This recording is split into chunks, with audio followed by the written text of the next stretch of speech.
Hey, it's your boy, Joe Buckley, here with another episode of Clash of the Commentaries. It's a commentary where I go head-to-head and butts to nuts with my good buddy, Ryan Ziegler, and argue over a film only one of us truly enjoys. Today we're watching The Shining, a film I consider a classic, and Ryan considers okay. That piece of shit. So tune in to Clash of the Commentaries, and please enjoy our ramblings. You can start the film in 3, 2, 1... play. Ooh. All right. Warner Brothers Pictures. Yeah, this week we are watching The Shining, one of Joe Buckley's favorite movies of all time, of course. Absolutely is. The 1980 Classic. quote-unquote masterpiece from Stanley Kubrick, based on the Stephen King novel of the same name. Yeah, Have you read the book before, Joe? I would call it more of a chapter book, but yeah, I read it back in high school. What do you mean you would call it more of a chapter book? You know, it's got some nice pictures next to the chapters. You get 21, and then you've got like maybe a picture of Jack giving the thumbs up.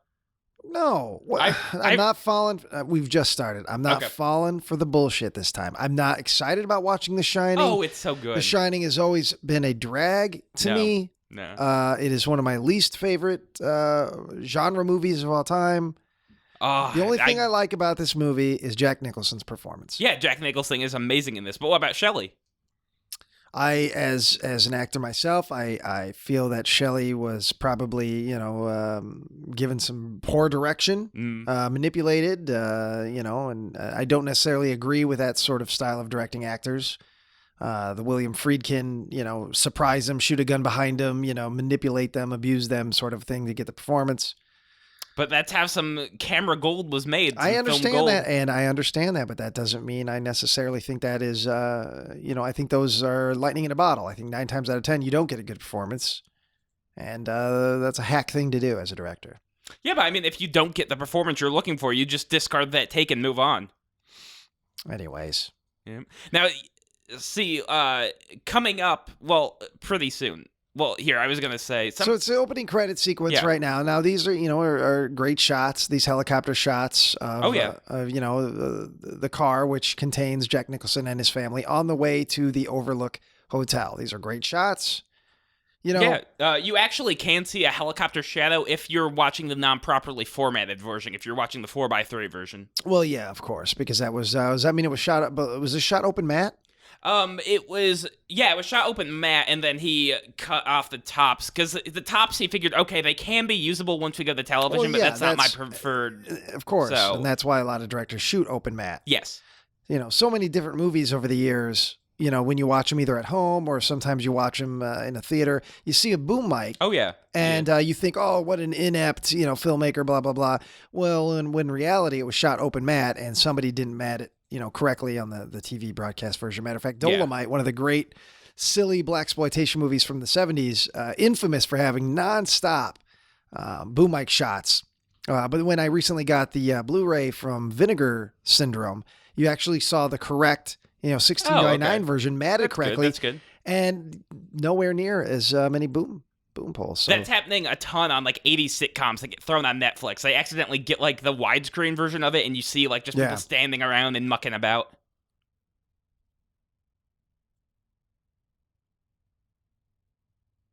Ooh, and so it begins. Mm-hmm.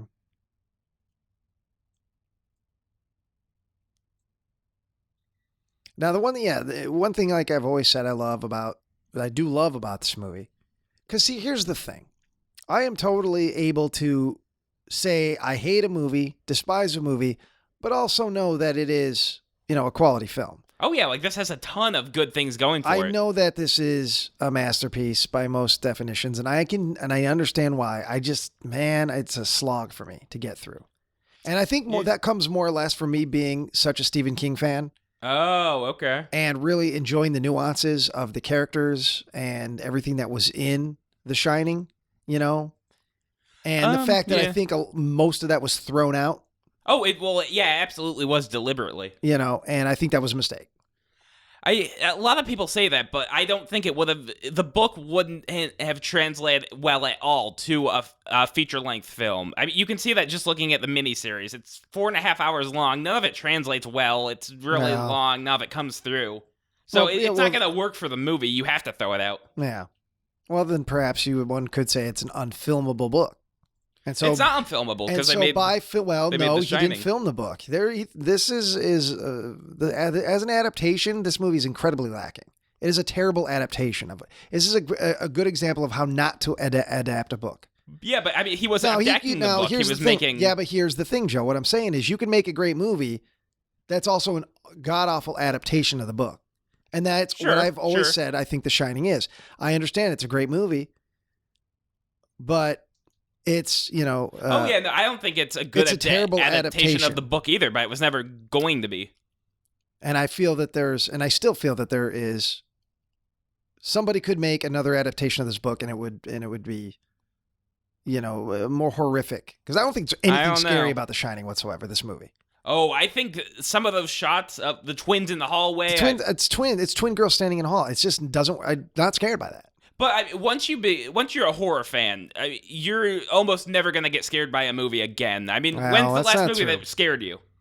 Oh, there have been many movies. God, what was there's so much. I can't say that the movies scare me. I can say there are a lot of movies that have moments that scare me, that creep me out.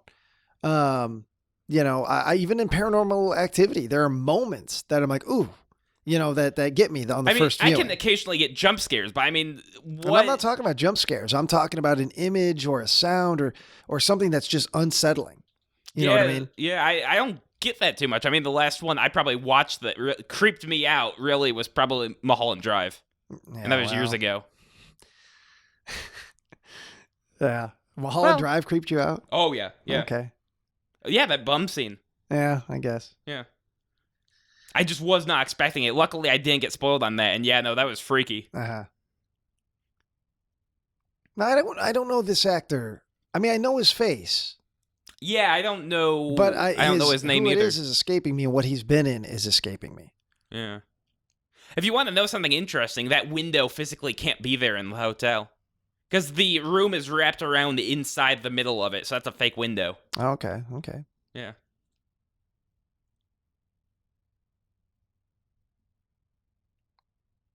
Have you ever seen The Changeling, Joe? 80s? No, I haven't. George C. Scott? Now, that's a movie to see. Okay. I hear that's good. That's a haunted house movie and story that I feel works. And it's got some creepy stuff in it. Well, definitely see that. If you like The Shining, I would say I'll check it out. I'll check out The Changeling. It's a slow burn, like one could argue The Shining is. Yeah. I would think a lot of people would argue that The Shining's a good slow burn. Now, this guy's tie is incredibly wide. Have you ever worn a tie, Joe? No, I haven't. Well, yeah, I did once. It was a clip-on.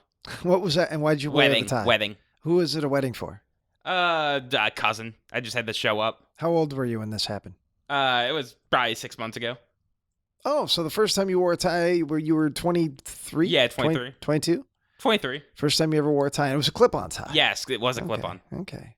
Yeah. Now, you see here, look at Ullman's wearing... Oh, wait. Well, I was going to say, Ullman's wearing red, white, and blue right next to an American flag. Okay. Yeah. But also he says... Oh, okay, he hasn't said it quite yet, but I'll bring this up whenever he does say it.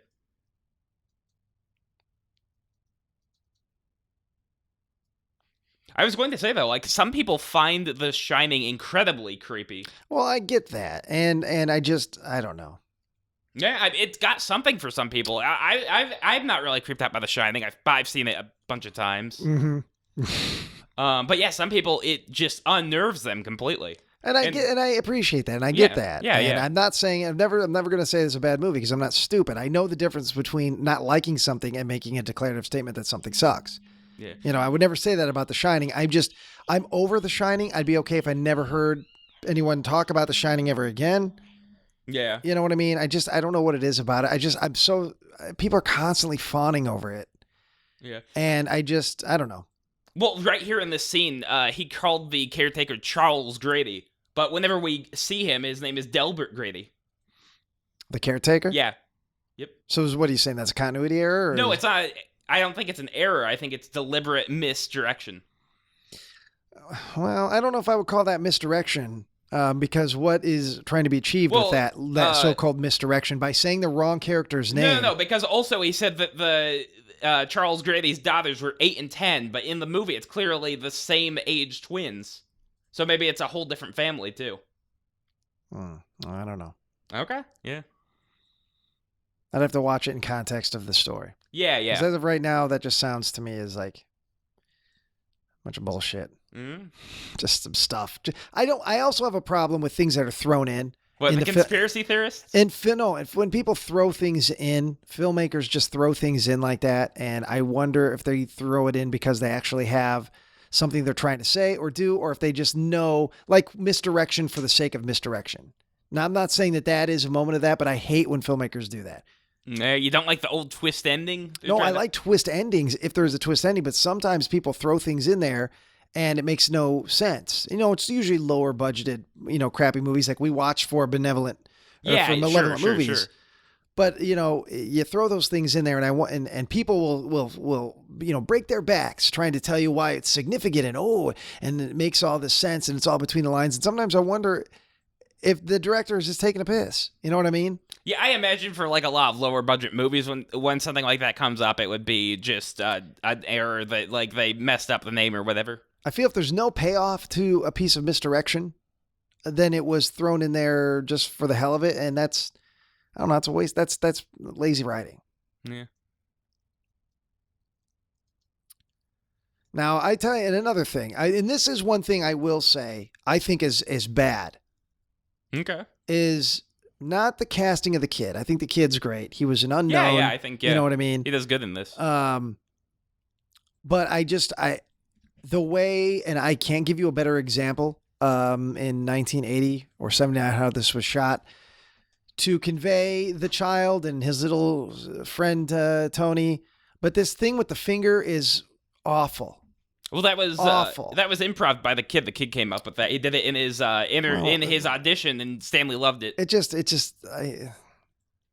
doesn't work in any way for me. But I mean, nowadays, never has. If you look at like a kid with autism or something like that, they do stuff like that. Yeah, but in this case, we're not talking about a kid with autism. Well, we might be. I mean, autism wasn't known back then. Yeah, but we're talking about a kid who's got this is a supernatural thriller, so. Yeah, I like the composition of the blood scene. I like from a filmmaking standpoint. Yeah, but from a does nothing for me. It's just blood coming. It's just blood. Well, but it's also 40 years on. I mean, no, that does not matter because when I watch the Texas Chainsaw Massacre, which is a lot more than 40 years on, that works. Yeah, that stuff's I creepy. don't know if that was ever meant to be really chilling. I don't know. Well, then what was it? If it wasn't meant to be chilling, then what was it meant to be? It looks just like his open mouth in a couple different shots. The elevator, open mouth, river of blood. It looks like a big open mouth and two eyes. You're not going to get into all that shit, are you? You told me this one time, this awful, disgusting, horrendous theory that you had. I don't know. It seems to line up. Did you come up with this theory? Or did you read this online? No, I read it, and it all seems to line up. Well, it's nasty. It's not necessarily nasty if it's actually being portrayed sympathetically. Which it seems to be. Do you think Kubrick can do anything sympathetically? I mean, he's very, very cold, he's a clinical cold person, filmmaker. He heavily protected Danny during the making of this. I mean, as a storyteller, his stories don't seem to have a lot of heart to them. They're very cold, cynical, calculated. I mean, Dr. Strangelove has a good amount of heart. You have a great script, too. I mean, you have some great comedic actors in that. And I give them the credit more than the director in those cases. I don't know. See? Yeah, I know. Do you want me to bring it up or no? No, I don't know. It's up to you, but it's fucking gross. So if you don't want to hear some disgusting theory, fast forward a minute or two. Okay, the theory is basically that Jack Torrance has been sexually abusing his son Danny, and that's where the Tony thing manifests as like an imaginary friend, a little boy who lives in his mouth and then goes down to his stomach to hide. Later on in the film, you can see Jack reading a Playgirl magazine just in the hotel lobby. And Playgirl? Yes, he's reading gay pornography, basically. Okay. And the main article is, why do parents sleep with their children? And that's going to come up in this movie? Yes, it's in here. He's reading it. All right. Well, you point that scene out to me. I'll point it out. But still, that theory is correct. Wow, that's another reason to dislike this film. Also... you take this Stephen King book and you turn it into that. Well, also, there's a lot of bear imagery in the film. Like right now, Danny's resting his head on a bear pillow and putting his hands above his groin. And then later on in the film, you have the famous shot of the man in the bear costume blowing another man. Yeah. I think there's something to it. I think You it honestly might. think that's what Stanley Kubrick was trying to. So that was the story. He bought this book. He took this Stephen King book, and then this is what he wanted. I think to it's convey. one of many ideas that may be in this movie. Okay. Well, I'm not going to say that nothing is possible, but I also think there's a lot of. There's just a couple weird things that seem to line up to point to that. And maybe it is all a massive coincidence. I don't know. Yeah.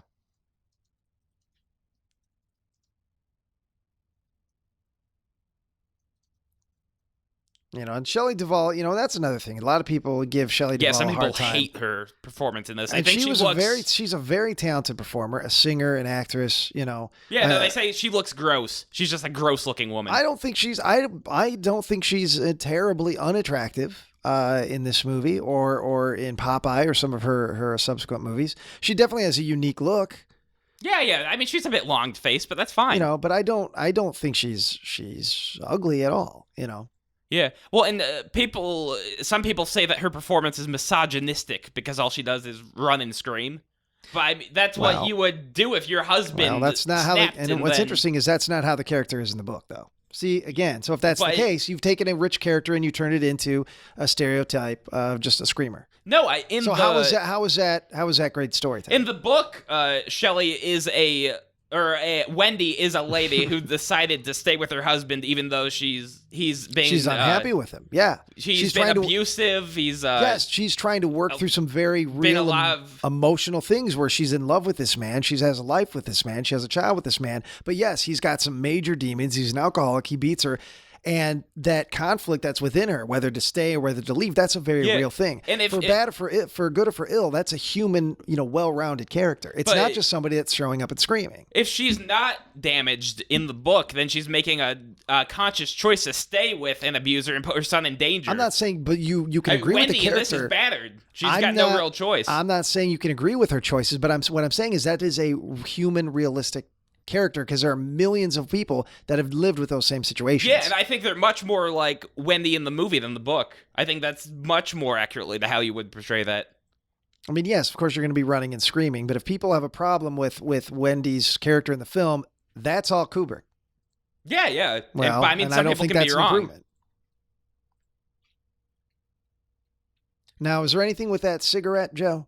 No, I don't think I've heard of any conspiracy theories on the cigarette. Not a conspiracy theory, but from a filmmaking point of view. Kubrick, supposedly everything he did was very specific and deliberate. Do you think he wanted that cigarette, the cherry, to last as long as it did? Yeah, maybe it's just like a way to portray her not caring about her. There, but not caring about her health or the well-being of herself or others with the smoking. Yeah, maybe, I don't know. I mean, the movie, I will give you this. The movie definitely has a weird vibe to it, a sense of dread throughout it. Yeah, absolutely. It's really good at just building the tension. I like the music. Yeah, music's really good.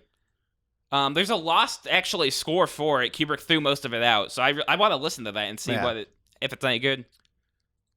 Looks like that's a process shot right there.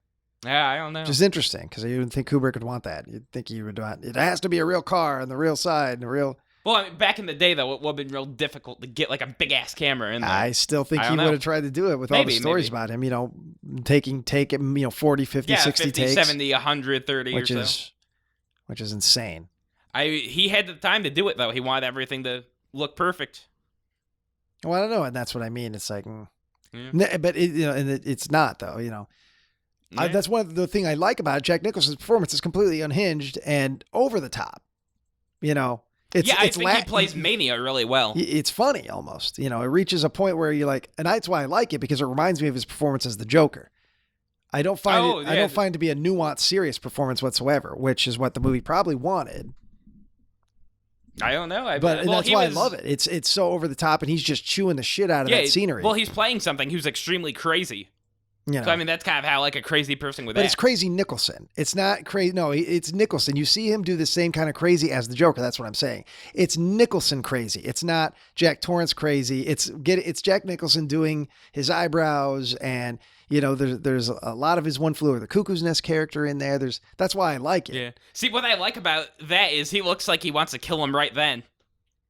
Why? Because the eyebrow arch? Yeah, he just Well, that's what I mean, though. That's a Jack Nicholson thing. He does that in everything. So to me, that's not a character choice. That's Jack Nicholson being Jack Nicholson.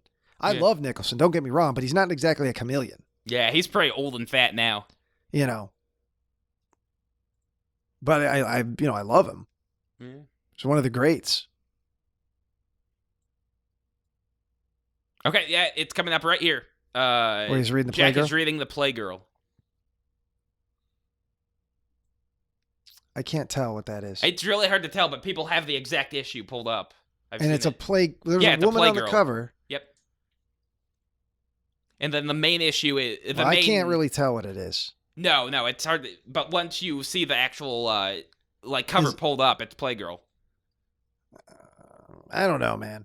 I can't read it. No, it's hard to read here, but once you watch it on 35 projected, I mean, it's a lot easier to tell. Well, that's true. But you know, because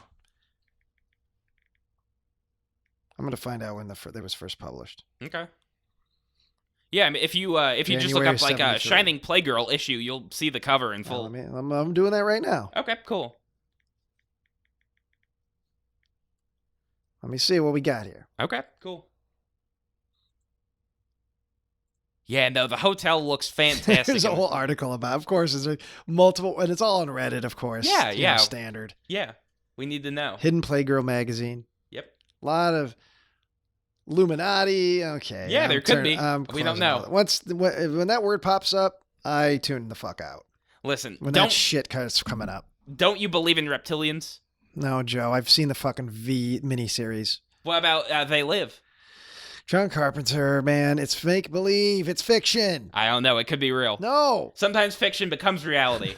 Facts are not always facts. Sometimes they're opinions. Oh, God, Joe. I wish right now that I had those darts that little Danny Torrance is throwing, and I would have his face is very stone, but my face would be so full of glee as I watch the tip of each one of those darts just go down my urethra. in your thick, sweaty skin. Yeah, you try to hit the grundle. If you get the grundle, you get 55 points.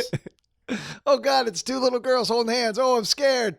Well, they're not supposed to be there. They're ghosts. They're not supposed to be there. I know what they are. Yep.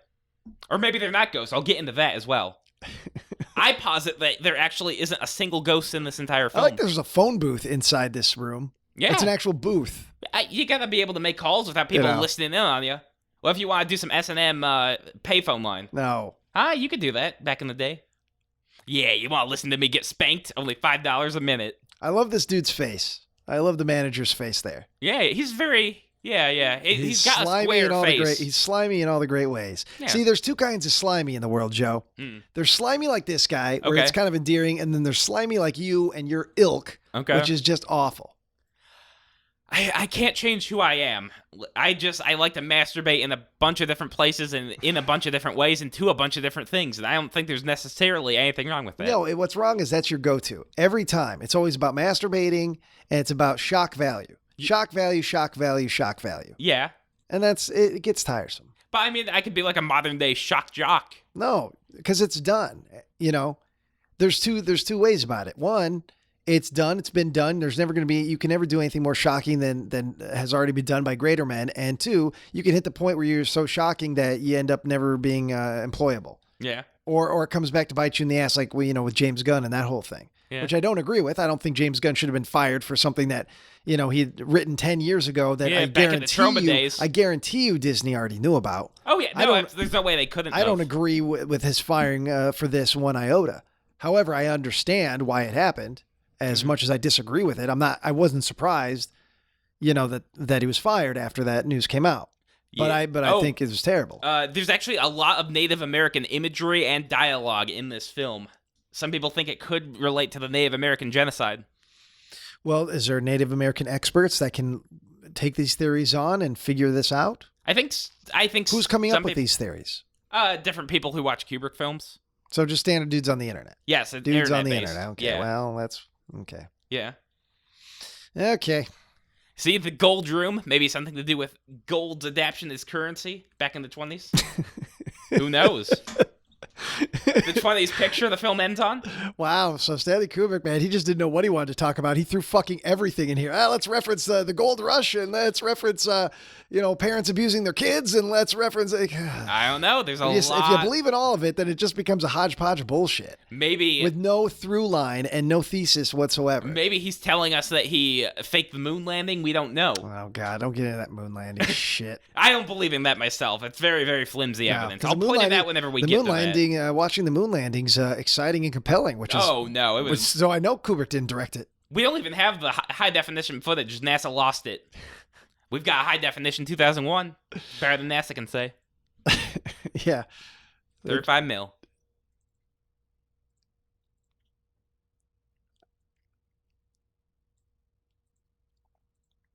I do like what Kubrick is doing here throughout the movie. The deep focus. I'm a big fan of deep focus.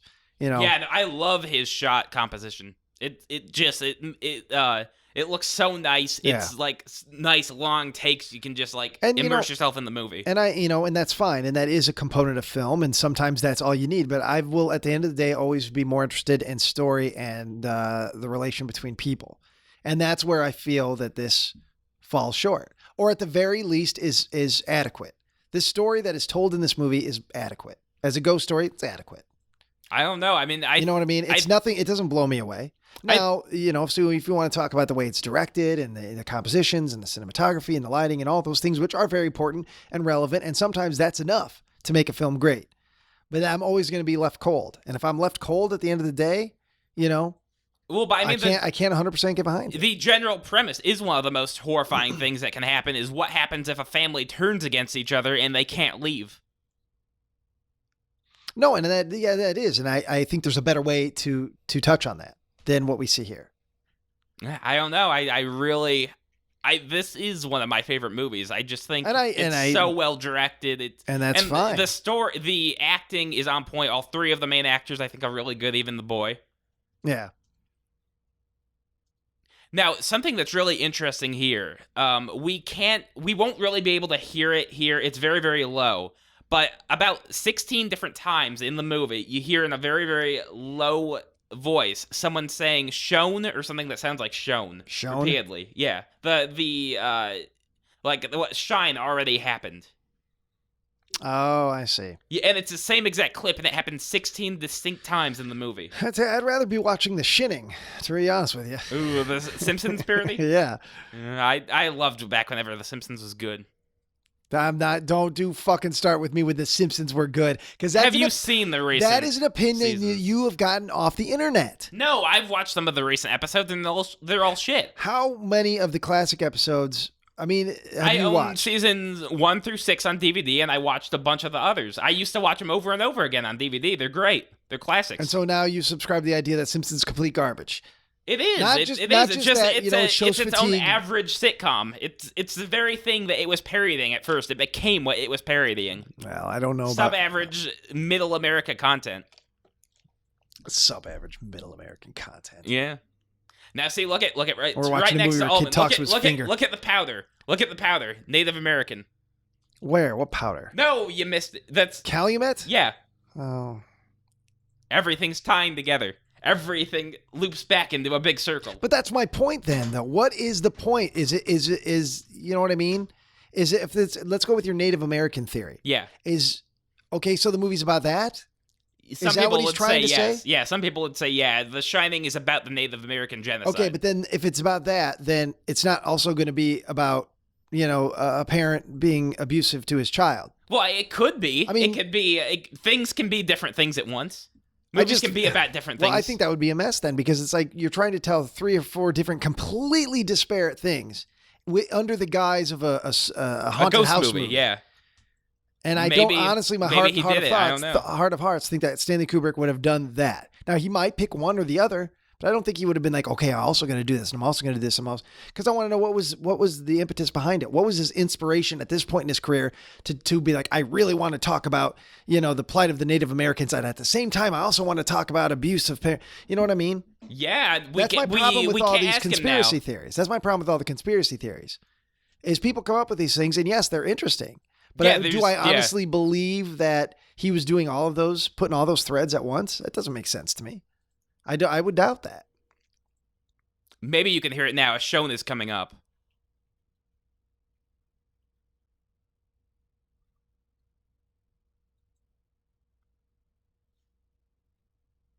No, it's going to be way too low to hear. Have you heard it before, Joe? Yeah, no, once I heard the audio clips, you will never not hear them again whenever you're watching the movie. Yeah, but have you heard it watching the movie? Turned up the audio and watched the movie? Yeah, I did. And you heard it doing that? Yeah, it's in there. It's in every copy.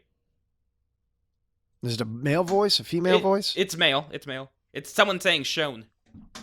Well, I would believe that. I mean, that's, that could be that, because that's going along, though, with the story we're seeing. It's not some hidden thing that has absolutely nothing to do with the story you're trying to tell. It's putting riddles in something that you could put in literally any movie if you wanted to do. You know what I'm saying? Does that make sense? Yeah, no, I get that. But the shown thing would fit within the context of the story. That's part of the narrative of telling the overall story of Danny and the ghosts and whatever. Yeah, that would make sense to me. Yeah, no, I think it. I think it all fits. I don't know. But just choosing, hey, while I'm telling this story about a ghost house, I'm going to put some Native American stuff in here for the hell of it. You know what I mean? Yeah. Try and get this idea across. But it's all so prevalent in the movie. I mean, you see it every shot you're looking at. You see something that has to do with Native Americans in the hotel. And you don't think that was there before? I mean, this was a working hotel. Well, no. The movie is a whole set. The set is based on a hotel, but this is all a set. You don't think he took pictures, though, of the existing hotel and just kind of recreated a lot of that? Like, because that was a kitchen. That was a pantry. You know what I mean, that they were in. Yeah. And those are products that you would see in a pantry. Yes. It doesn't seem crazy to me that they would have that stuff in there. It doesn't necessarily mean to me that, well, I got to fit these things in here. Again, I'm not saying that this isn't the case. I just mean there are so many people wanting these things to be in there. I want to find these things. We want secret Kubrick things. That to me, then that's when it gets tiresome and it gets precious and it gets pretentious and exhausting. And that's when I'm like, okay, I don't want anything to do with it. You don't want to join our KubrickFindingSecret.com website? No. Okay. No, it's boring. Okay.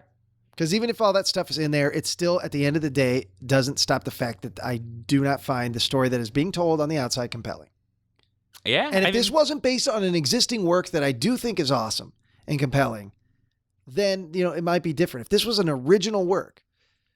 I didn't think, whenever I read The Shining, I didn't think it was amazing. I thought it was pretty good, and then the ending just kind of shit the bed. But if you like Stephen King, I mean, it's. I liked Stephen King. I read a lot of his books back in the day. I thought it's a very good book.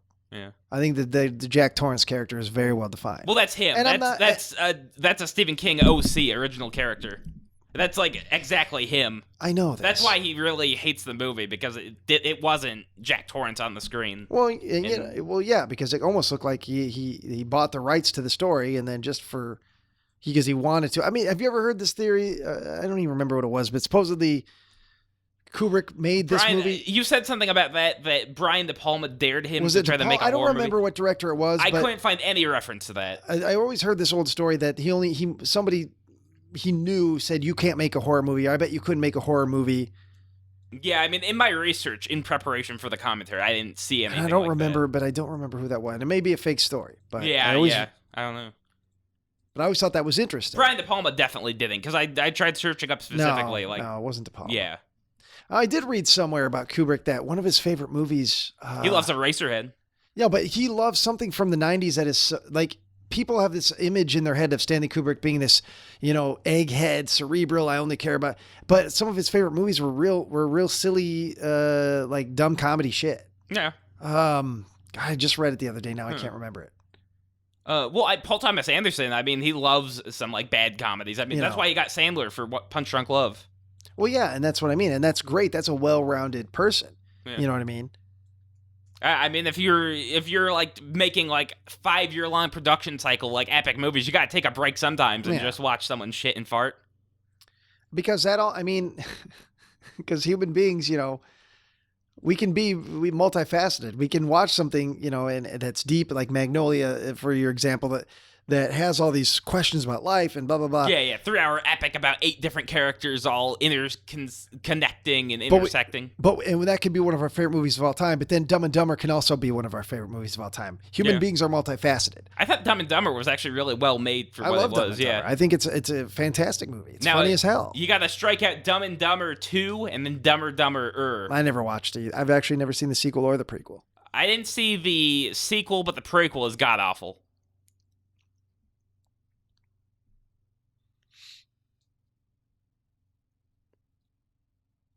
Now that everybody's gone, now it's now you just have to soak in with the hotel and the whore. Yeah. Do you ever have one of those little trikes? I think I did over at my Grammy's house. Yeah. And I would just circle around like Danny would, but my circle was just like a little tiny basement thing. Yeah. I would just go rounding. I'd get dizzy. Yeah. Yeah. And then my brother would shoot a pellet gun at me, and I'd have to go over and hit him.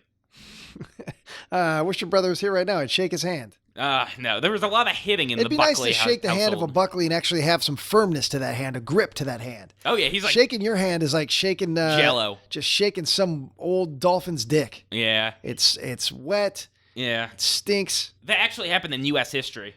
Back in the 60s, there was some What happened psychedelic... in U.S. history? No. They were giving LSD to a dolphin, basically. And then the dolphin got so lonely that one of the trainers jerked it off.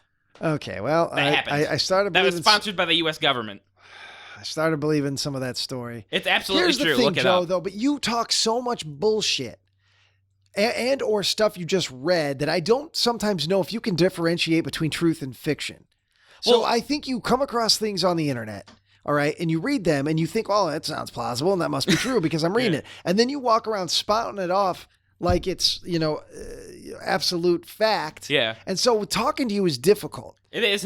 I understand that, and I recognize it. You start telling me that maybe there was a government experiment that gave a dolphin LSD. Sounds stupid. I don't know what the point is, but maybe it happened. But then it turns into this, again, with you, everything goes back to masturbation or something gross. It absolutely happened. If you look it up, if you look up the dolphin jerk-off LSD experiments, That's the thing, they happened. if you look it up. Where am I looking it up at? Where am I looking at? It'll be on Wikipedia. This will be on Wikipedia. You show it to me in the fucking World Book. Okay. Or you show it to me in some textbook. Science.com. If it's on science.com, maybe. If I find an article about some guy beating a dolphin's meat on science.com, no, maybe it was a woman. It was a woman trainer. Maybe it'll lead some lend some I'll credence show you after to the podcast, and then you can go back to trusting me.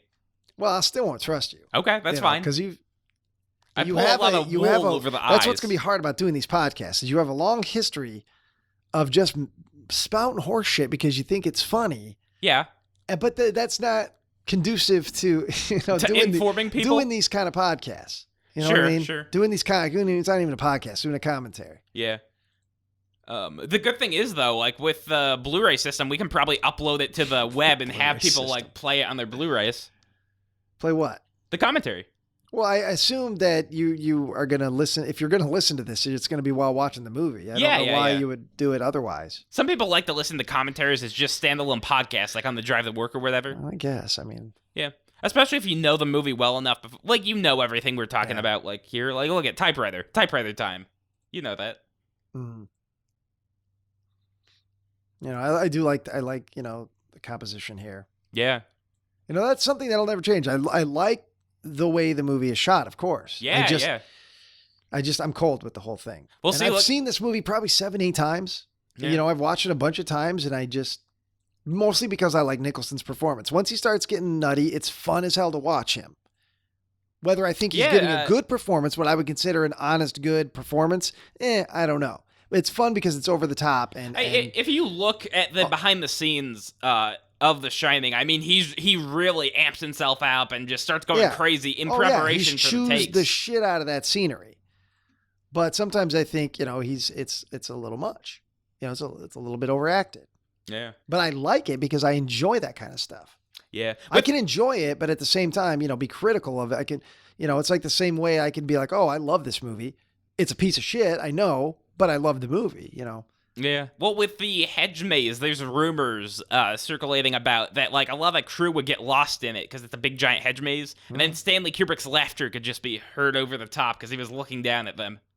From where? Just like a big, like, crane type thing he was So you're on. just sitting on top of a crane staring down at this maze? At the lost, like, PAs. What a jerk. I think he's a good guy. Oh, I would have loved to meet him, no doubt about it. Yeah. There's a story that someone told of he wanted to get like a lobby card signed by Kubrick, and then Kubrick took it and then didn't email him back for like a month, and then he said, "Oh, I'm sorry." Well, email. Sorry. No, didn't he die in like 99? 99. I mean, email existed then, but I wonder if Kubrick was into all that. I think he got telephoned again, and he said, "Oh, sorry, I didn't have this lobby card. I'm gonna send you back a copied version signed." So he kept the poor man's lobby card. Oh, okay. Yep. Wow. Yeah. Now I wonder here if this. I mean, I don't think they. Do you know, Joe? Is that part of the real maze, but then like a matte painting? This is a matte painting, and then you like see like it. a little shift, and then it goes into the real maze. And that's what I assumed, but you never know. Yeah, sure. But I do like this here. Yeah, no, it's really nice looking. Yeah, no, the only reason why Jack dies in the end is because he didn't want to spend time with the fam in the hedge maze. He never went in it. Well, he's got to freeze to death to make that silly face that's become a famous meme. Oh, no, I think that face is really good. He's a cold man. Nothing wrong with that. And look, Tuesday is really frightening. It jump scares you. That did. I was like, oh, God, Tuesdays. Well, listen, if you're going into work, if you've got Monday off. They're going to eat a shit ton of beans. Fruit cocktail. Oh, yeah. It is. For the three of them, one being a small child. That's a lot of sugar. But they don't have small jars. This is a hotel. You get the big gulp. So, like, whenever you open a can, you got to open the big can. There aren't no small cans. Yeah, they're just eating nothing but fruit cocktails for 3.5 weeks. So if you were left, if you had this job, and I don't mean you have a family with you, because we both know. Yeah, no, absolutely If you had this job. I could have a wife. I could never have a child. I'd rather cut my cock off. Fuck. Yeah. So if I had this job. You know how to suck the air out of stuff, man. Okay, sorry. I'm just saying, if you took this job, would this be a job that you would be willing to have? I don't mean a haunted bullshit. I mean legit doing this job. You were the caretaker of a big empty hotel for an entire winter season. All you could eat was what was there. Yeah, lots of meat. I would eat nothing but meat the whole time. You'd be by yourself. I think I would love it. I would do so well here. Well, here's the thing, though. You would have access to the internet nowadays, and so you'd still be talking to all your weirdo online friends, and it'd be great watching your videos and stuff. But I mean, like, you take it back to 1980, so there's no internet. The most you may have is cable. Yeah, and very little cable at best. And they probably didn't have a Laserdisc player there or a VHS player. Maybe they would have a VHS player. 1979. Yeah. Those were expensive. I don't imagine this hotel, 237 plus rooms, probably wouldn't have cable VCR in every room. No, you won't have one in every room, but I'd imagine there'd be one there. I mean, if I knew, okay, I'm going off for 3 to 4 months in the winter, I would have like a major amount of bootleg VHSs to watch. So I'd do good there. I would be naked all the time. 1979, you wouldn't have bootleg VHSs. Not 1979. It was still in its infancy. There wasn't video stores even. The bootlegging scene was definitely in its infancy, but I think it would still be around. And I think what were they bootlegging? Because there weren't that many commercial VHS. Just off a TV. You would bootleg stuff off TV. Because when was pass the tapes? When was the first actual VCR commercial VCR available? Was it late 70s? Know that. Yeah. I mean, they were so expensive. They were like $100 a pop. They were a lot more than that. Were they? Oh, damn. yeah. I think as a child, VHS tapes were $100. Moo. As a child, I paid $20 for a VHS copy of Gremlins, and then eventually I wore it out. When I was a kid, I bought Terminator. So here's the thing: I don't want to sound like old man motherfucking River, but I'm quite a bit older than you, Joe. Yeah, sure. I grew up in the heyday of VHS. Yeah. But so in the 80s and 90s, it wasn't like now where a brand new movie would come out and you could buy it right away. Yeah, it was a year or 2-year delay, right? So, and it was a big deal. So E.T. would finally hit VHS. It'd been out to rent, or Batman would have been out to rent, but now it's finally able to buy. Yeah. So I remember when Terminator 2 Judgment Day came out, you couldn't go to Walmart and buy that on VHS right when it came out to rent. Video stores had it, but you know, so what you would do is you would buy used VHS tapes. Yeah, from the VHS and I remember rental place. Spending $20 on a used $30 on a used VHS copy of Terminator 2 back in 1992. Yeah. That's crazy to think about now. When him and Haw about spending $7 on a Blu-ray unless it's something, quality packaging.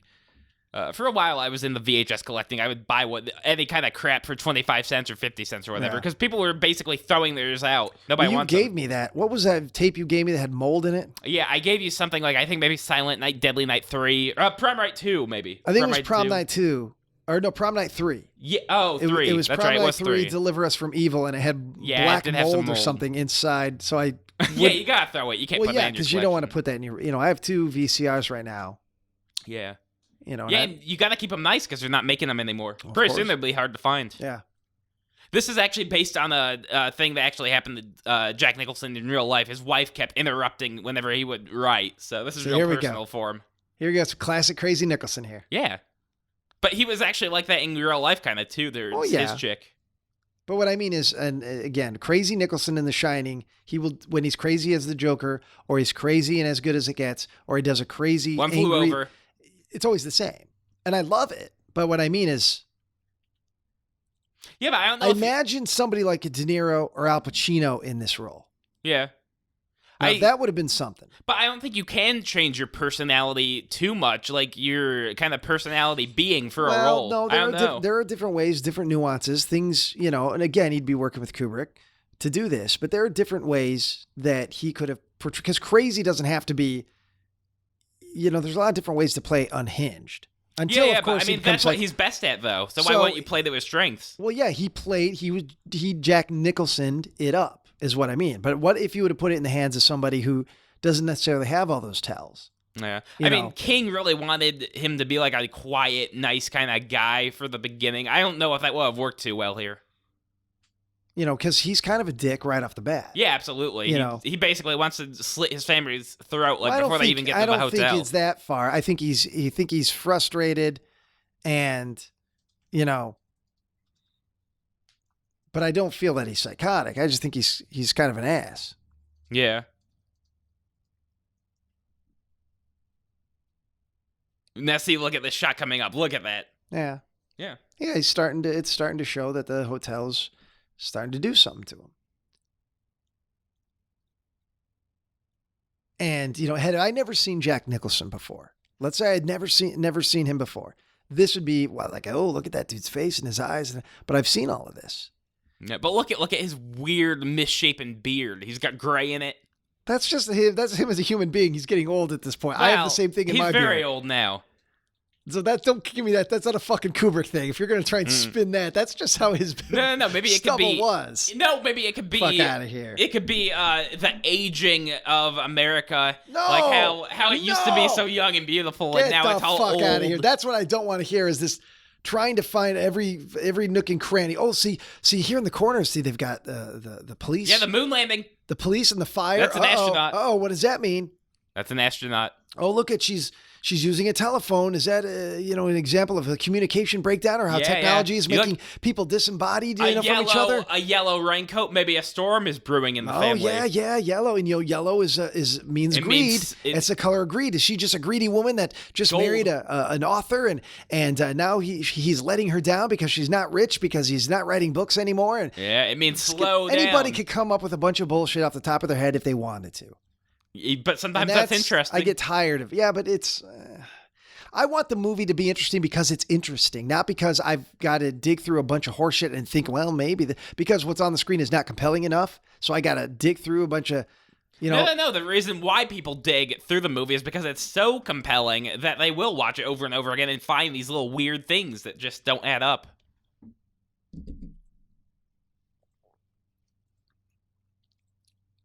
See, look at, and it is raining outside with the yellow coat.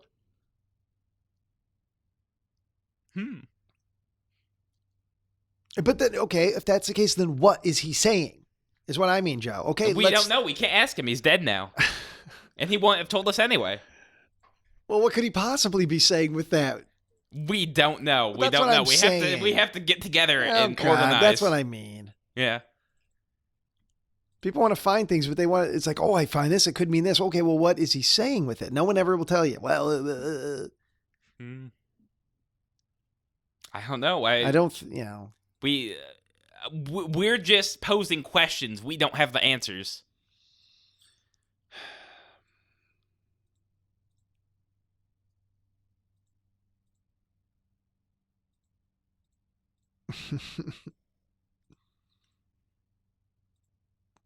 Now, what are the stories about Shelley Duvall? Like, how many takes did he make her do? The story is during the baseball bat backwards walk up the stairs. There's 127 takes. That's in the Guinness Book of World Records. Of her coverage? Both of them, but mostly her. Yeah. I'm surprised Nicholson stood for that. Well, Nicholson was gonna do what the director wanted. He was good. He loved Kubrick. Yeah. He had a good time on set. People say that like Kubrick was like really mean to Shelley Duvall. I don't know how much of that is like truth or rumor after the fact. She said that like it was absolutely necessary to get the best performance out of her, to get all agitated ahead of time and upset, so that you could give a really good upset performance. And I understand that. I understand, but usually I would say that should be something decided upon, between the filmmaker and the actor. Yeah. She shouldn't walk in and all of a sudden be forced to do things because Kubrick wanted her to be agitated. They should talk about something like that. That's how I feel about it. Yeah, Unless it's at the, I can see how that's, But that's me as an actor, not, finding that sometimes directors don't know what the fuck they're doing. They know all about the camera, but they don't know anything about the craft of acting. Hitchcock is a great example of that. Oh, yeah. He hated actors. I love Hitchcock. Yep. But he got some fantastic stuff out of him. Yeah, sometimes. And sometimes he got fantastic stuff because he casted fantastically. It wasn't necessarily because he directed for a damn, as far as directing the actors. As a director of suspense and creating a story and mise en scène, all that shit. I mean, yeah, he's unparalleled. But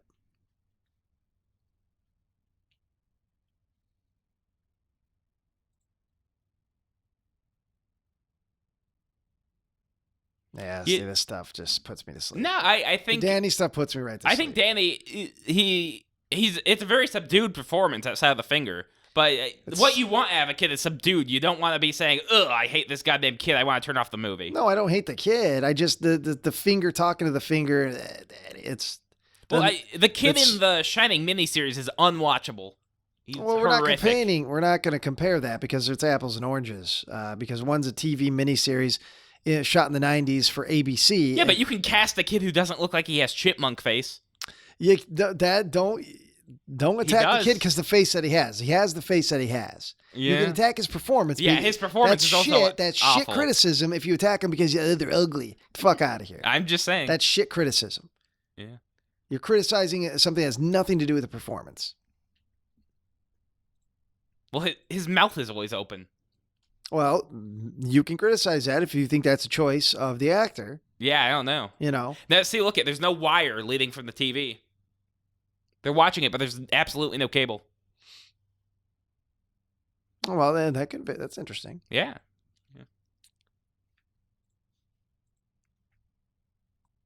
And there's no antenna. Yeah, it's not plugged in anywhere that I can see. Yeah. It's interesting. It's an interesting choice. And that, I believe, is absolutely deliberate. Yeah.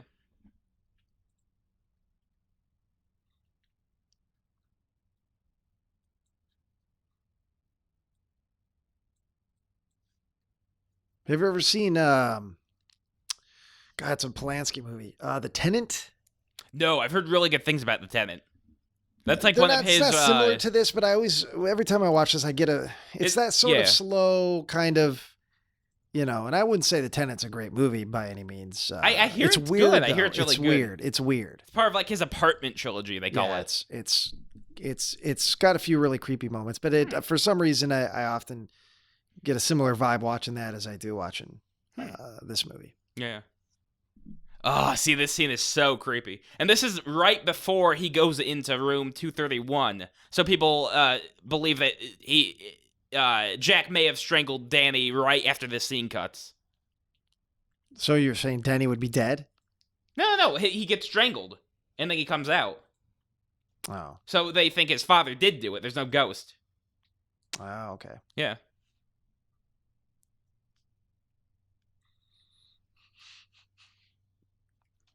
Joe loves this movie so much, he just can't help. I do. It's really hard to make comedy about such a good movie. It would, but I'm not going to fall back on asking you about jerking off. Okay. Because I'm tired of that. There's nothing wrong with taking your hand and putting it on your pecker and going up and down and up and down and up and down until cum comes out. No, see, Joe, It's a natural function. No. Completely natural. No. I think it's hot. See, I'm not going to respond to any of this. Okay.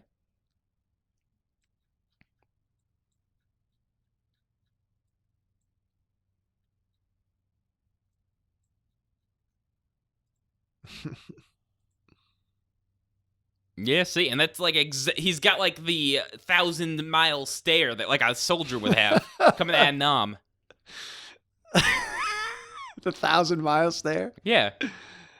Okay. He knows he's either going to be hit or molested, and neither one's a good solution. Oh, God. I don't know. Well, that theory just makes this a despicable movie. No, you could make a movie about child abuse. That's like not something horrible. But on such a subtle level, I mean, what are you? But again, what would he be trying to say? I mean, because you can see right from the very beginning of the movie that Danny is a damaged boy, and if that relates into that, let's say that is what is the point though? Am I as a viewer learning from Kubrick? What is Kubrick telling me if that is what his purpose was? What is his stance on the subject? What is he trying to do? I assume he falls into the strictly anti-pedophilia stance. Okay, well, how is he proving anti that if that was the case from the movie? Well, because you've got a damaged kid, you've got a damaged wife, and now you got a father running amok with a big axe. And that's what I mean. No good. That theory does. That's what I'd say. That theory does not. I don't think holds water because if that was his case, I don't know. It just doesn't. I'm not saying what would be the purpose of spending millions and millions of dollars and this to reference that. Well, it's just one aspect of the movie. It's not completely all about that, but it's one aspect that you can tie into the movie.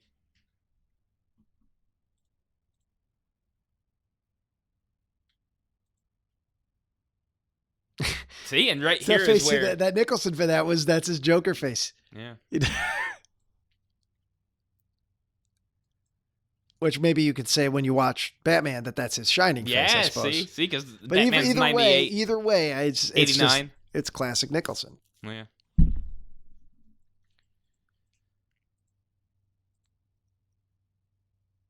But it's a little heavy-handed, though. Just...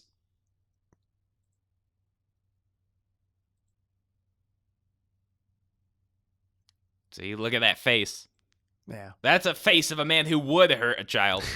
Well, that's the idea. Yeah. Now, and it's been a while since I've rewatched this, but are there moments... See, I guess my thing is, as the character descends into his madness, are there moments of lucidity? Yeah, there are somewhat. Yeah, like where he especially realizes, why am I feeling this way? Yeah, why am I... especially whenever he wakes up from his dream of him killing Danny and Wendy, and then you get Wendy comforting him, and then Danny comes in with the bruises around his neck. I mean, I think he's definitely lucid in that moment.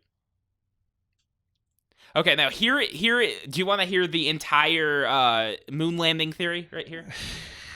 I've heard a lot of it, but I'll bite because I got. So Danny is wearing a custom handmade Apollo 11 shirt. That's not something that you can buy. Mm-hmm. He stands up directly like the Apollo 11 spacecraft taking off. The carpet looks like hexagonal, just like the launch pad for the Apollo 11. Okay. Now he's walking in. It says like room 237. People say that the moon is exactly 237,000 miles away from Earth. That's actually not true. In the middle, it's 2,309. Okay. 1,000. Okay, so all right, let's say he does this. So is Kubrick in this theory? Is Kubrick trying to say, "Hey guys, I faked the moon landing"? Was that a thing though in 1979? Don't forget, there's no internet. No, all right? There's no way to get these ideas and these conspiracies across on a major level. Was anybody on talking about this in 1979? In very, very fringe conspiracy circles, yes. So there would have been no reason for Kubrick to even think that people are saying this on such a level where he's willing to put it into a major mainstream motion picture. No, I don't think that was actually in there. The reason why this became more mainline is because there was a 2000s mockumentary about what if Kubrick faked the moon landing called Dark Side of the Moon. Yeah. And that's once this really came off. So that's why I don't believe it's a thing. But yeah, you can take room, the room, and then it says number. You can make that in the moon room. That's pretty spooky. But people say that you can also make it in the moron. Well, that's a little more apt, I would think. Yeah, maybe. People trying to find things with everything. Yeah. So, okay, the Marlboro pack is up. I can see that it says Marlboro on those cigarettes. Now, is that because he's trying to talk about how people are destroying their lungs, or is it because it's simple product placement, because there's money involved? I don't know if it would be product placement because, I mean, Jack is a heavy smoker in the film. But it doesn't have to be a pack of Marlboros right there. I don't know if Marlboro would have paid them to say, hey, axe murderers smoke our cigarettes. It's not that. It's like, hey, a major filmmaker's making a major movie with a major star. And a lot of people are going to see it.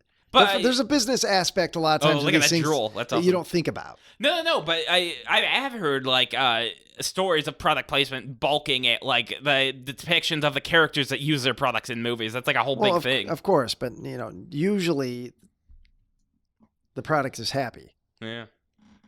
I remember with Natural Born Killers.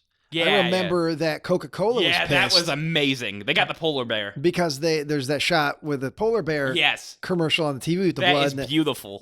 And they got in some heat for that, but ultimately stayed in the movie. Yeah, no, it had to. They already got the rights. Yeah, they had the rights. But it's a giant fuck you to Coca-Cola, and it's in the movie.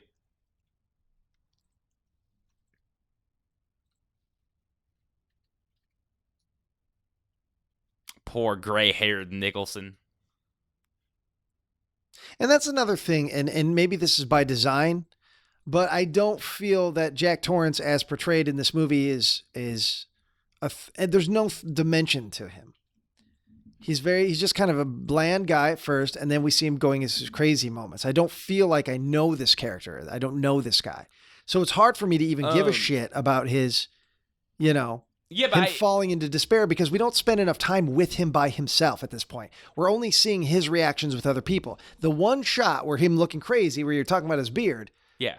But I want to see him by himself experiencing things. Well, in this movie, he absolutely is the antagonist. In the novel, he's like the protagonist, and he gets his little moment of redemption, even though he's like trying to kill his family. Yeah. But in this, you're never supposed to sympathize or empathize with Jack. So Shelley Duvall is the lead. Yes. She's the main. The story is about her. Yeah.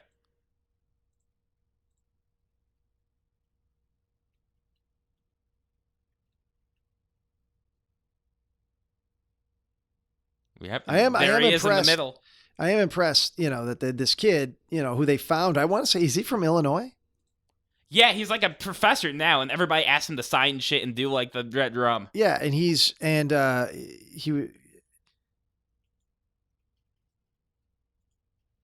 but the fact that this kid had never acted before, I don't know if he did anything else really. Yeah, he's from Chicago. Oh, he was from Chicago. Nice. We could probably go see him. He was only 6 years old when he did this. So it is impressive that this kid was able to look at that shot of Nicholson. That's stupid. He's got fish mouth. Yeah, I was watching behind the scenes stuff, and like the kid was really, really impressed because he figured he was making $600 off of the role. Well, shoot, when you're 6 years old, man. Yeah. Joe, you've never even made $100 in your life. I did. I got a $300 check for paving the roads. What did you spend that money on? Nothing yet. I've got it saved up. It's in my account. Okay, good. You're gonna continue to save that money. I'll probably have it for a little bit. Save it, and have you applied yet at the movie theater? Yeah, I did. They haven't called me. Well, when did you put your application in? A couple days ago. Oh, look. What day was it? I'm not sure, but look. Look at every single time he goes by a mirror, he makes those gestures. It happens all 30 times. And I wish I could see something in the mirror. Yeah. Well, I'll get into that a little bit later. But yeah, no, I actually didn't turn it in, but Tyler did. Mm-hmm. Tyler turned in and wrote my application for me. Well, in a couple of days, Joe, you stop by. Okay. You stop by. You make sure you smell good. Okay. I always smell good. And you stop by and you just say, hey, I was just wanted to see if there's been any movement on my application or if you guys are hiring. Well, and they might not even be hiring right now. Well, then you just inquire. And it's a good thing. It shows that you're interested in it. Yeah. And that you have ambition and you're a go-getter, Yeah. Yeah, no, I'm agreeing with you. Yeah. We're going there. Well, it's going to be too late by then. Yeah. You don't want to wait that long. We're going. No. We're not going there for another week and a half or so. But okay. 2 weeks. Yeah, sure. Almost. But. Oh yeah, you guys. If you can figure it out, you might get a sneak peek of what we'll be doing then. If you can figure out the times. I don't even know. Yeah. See, this is where I start to like the movie again. A little bit more and more and more because it becomes more of an acting showcase. Yeah, no, he's fantastic in this. Yeah. He really is. He's allowed to just go off the fucking rails. Yeah. And it's fun to watch him do this.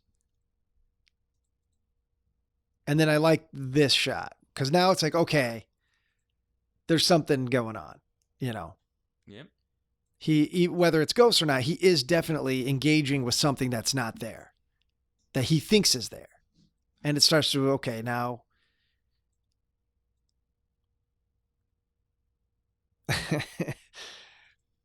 Nicholson's great because you can just watch him with the sound off and watch his face. Yeah, he moves. He keeps on moving. Oh, yeah. His face is kind of like a roller coaster. It's got its ups and downs. It's got its curves. When was the last time you were on a roller coaster? A couple years ago. Yeah. I had fun on them. Where was it? Cedar Point. Oh, you went to Cedar? I went to Cedar Point this year for the first time. It was awesome. Yeah, it's really good. Too big of lines. I don't like lines. There was a lot. I went on opening weekend, and half the coasters weren't working, so that kind of sucked. But it was still a great time. See, White Man's Birding. They're relating to the Native American genocide. What's White Man? Is that the name of the booze? No. He said White Man's Birding, Lloyd. White Man's Birding. Oh.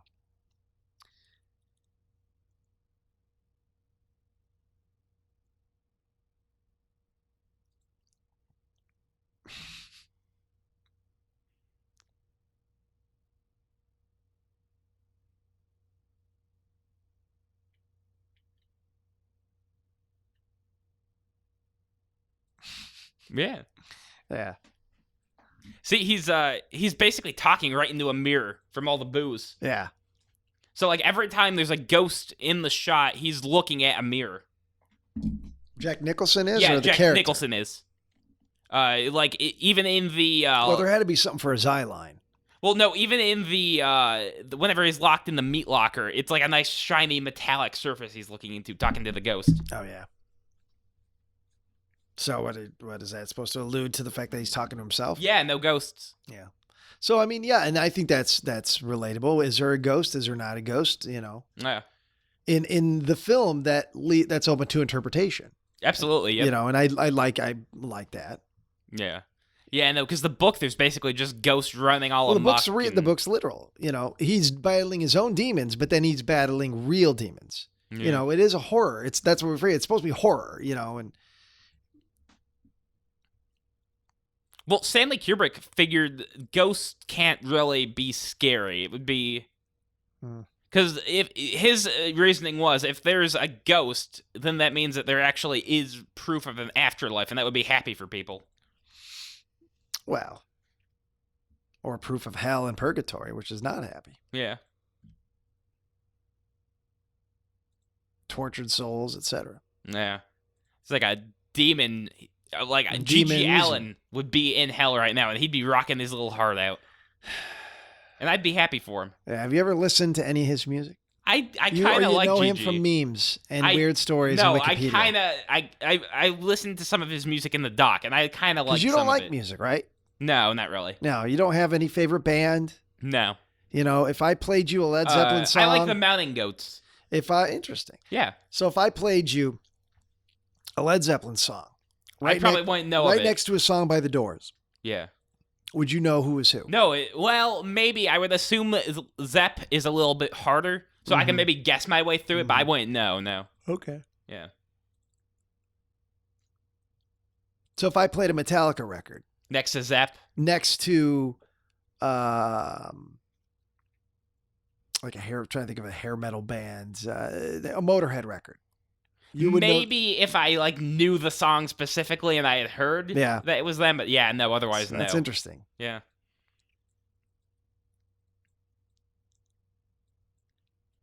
Another thing I do like about the Nicholson performance, and I credit Stanley Kubrick for this, is the long shots. Yeah. Oh, he just gives him so much time. It's a lot of theater. It's very theatrical. It reminds me of watching a play unfold where an actor is just giving soliloquies and monologues and. Yeah, I think this would be like fantastic as a play if you could get him just jammed in like a little set. It could be done. Yeah, I'm sure it could be done. Uh-oh. He's just so pissed at her right away because she accused him of smacking around Danny. Yeah.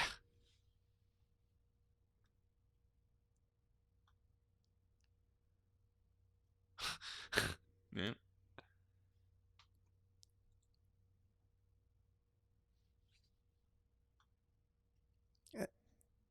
So she thinks there's a legit person. Well, Danny told her that there's a woman in the room and she strangled him. So maybe she doesn't really believe in it herself, but maybe she does. Yeah. Because some crazy lady could have snuck into the hotel at some point, maybe. I don't know. I don't know.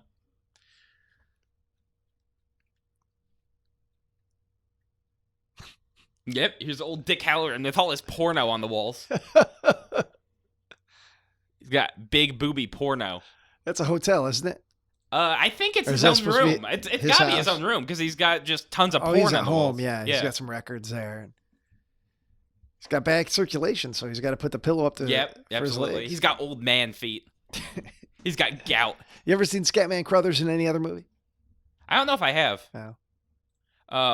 Yeah, no, Scatman, like all the takes were not good for him. He ended up crying at some point. Really? Yeah, no, because he didn't know what Kubrick wanted out of him. And Kubrick probably did not communicate. Well, he didn't do his job as a director to communicate to his actor what was necessary. He communicated. He kept saying, "One more take. It's time for more takes." Well, that doesn't communicate some more anything, takes. Yeah. He liked having a ton of takes to be able to cut from. Well, then you explain to Scatman Crothers. You say, okay, Scatman, I'm going to do a lot of takes. We're going to do a lot of coverage because I want to have a lot of options. Try it a lot of different ways. Yeah. And I'll tell you if you're going too high or too low, but. No, I think directly after that, he did like a movie of, who was it? Gran Torino. Who is that? That's Gran Torino. Yeah, who's the director and actor? Clint Eastwood. Yeah, he did a Clint Eastwood movie, and he was famous for doing one-take shots, and he cried in happiness after realizing that he would only have to do 1 or 2 takes. Well, yeah, because, too many takes, you lose energy, you lose pizzazz, and you're like, meh. Well, the reason why he did that, Kubrick figured out after he started doing so many takes, he realized that people behaved spontaneously and weird, and you would get, like, just weird things happening, so that's why he did it. Well, then, yeah, and I don't say that that's not true. But if you're not letting your actors know and you're just doing take after take after take, and they start thinking they're giving you a bad performance, and they say, that's what I mean, their communication. If going in, dude, we're going to just do take after take after take. Well, let's get crazy. Let's get sloppy. Let's try these things. Then it becomes an experiment. It becomes art. It becomes a thing. Yeah. If you're just making this old man do take after take and you're not explaining to him why, you're making him take number 80 and he's crying and not, you know what I mean? Yeah, yeah. I think he probably did explain at some point, but you get frustrated, I'm sure. On a multi-million-dollar professional film, that's what I'm saying. That's not. Yeah. I think with veterans, you know what I mean? This isn't some experimental Warhol thing. Yeah. Me and Tyler shooting something for Malevolent Buckley, we had to do like 30 or 40 takes because I couldn't get the lines right. I kept fucking them up. You're saying these people are getting their lines right. That was a necessity. Yeah. Because and that's the thing is when you see, Joe Buckley delivering, 10 sentences in a row. Yep. That's like 1 million takes. Oh, it was so hard. Yeah, we did 2.5 hours of takes. So here's the scene. Did you see this in Ready Player One? Did you see that? No, I didn't see Ready Player One. Well, How did they obscure the boobies? Oh, I can't remember, but I think they cut. Something dumb. I didn't really like the movie, but I thought that was kind of cool, especially because Stephen King was a friend of Stanley Kubrick and all that. So did they like ride down the river of blood in like little hoverboards or whatever? I don't, it's Like it's little funny, I dune don't buggies? remember. I didn't really like the movie, and I remember I saw it when it came out, but I can't remember. Yeah, this is controversial because you could see a little bit of bush. Full frontal nudities for a mainstream Hollywood movie like this. Yeah. You could almost see some vulva. Disgusting. What would the children think? They might get some ideas about their pee-pees and wee-wees. God, you saying vulva is something No, it's a medical term. I wish I could clean out of my ears. How about the clitoris? Stop it. How about the labia? Stop it. Huh? All those things are on the body. You might as well be talking about being a cattle mutilation. Other things you know nothing about, like being a responsible adult. Oh, okay. And like brushing my teeth like every day, 3 times a day, or like eating greens. So what is this conspiracy theory about him seeing the naked woman? Is there anything? Is this supposed to mean something other than him just seeing things? No, it definitely relates to how he's sexually frustrated with his wife. He's completely over her. He wants like something else, but he's trapped with her now because they have a child. Yeah. And plus, again, he's looking in a nice big mirror. Well, he's looking down at her. Well, but if it's a ghost and he's not seeing a ghost, he's seeing directly through her into the mirror. Yeah, but sometimes he looks down and his eye line would be at the carpet. Yeah. Sometimes, yeah.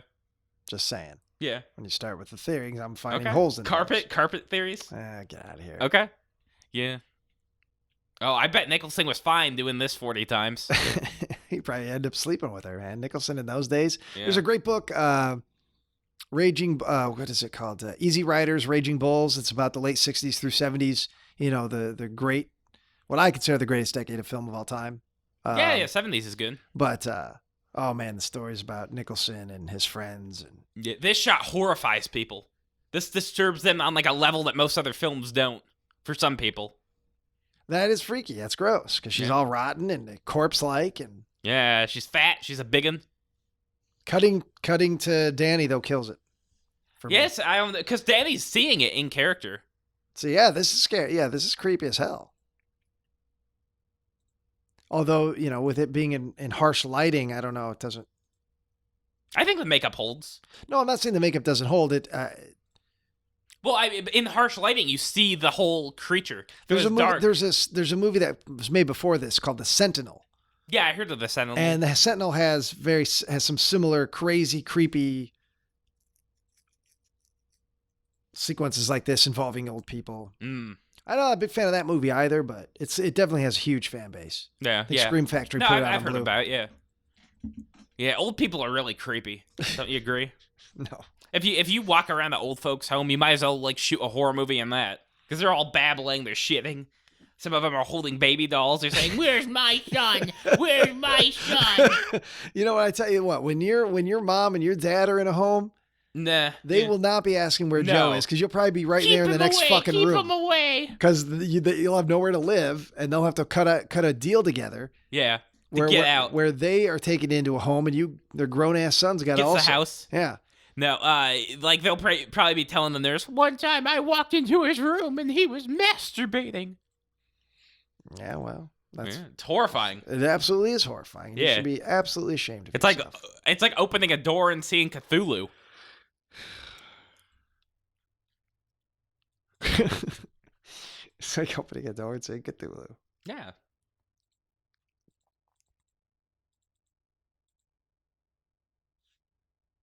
See, I think here he's a bit level-headed. Well, before she tries to get away. Maybe it's an act. Maybe he's completely lost it at this point, and he's playing it close to the vest.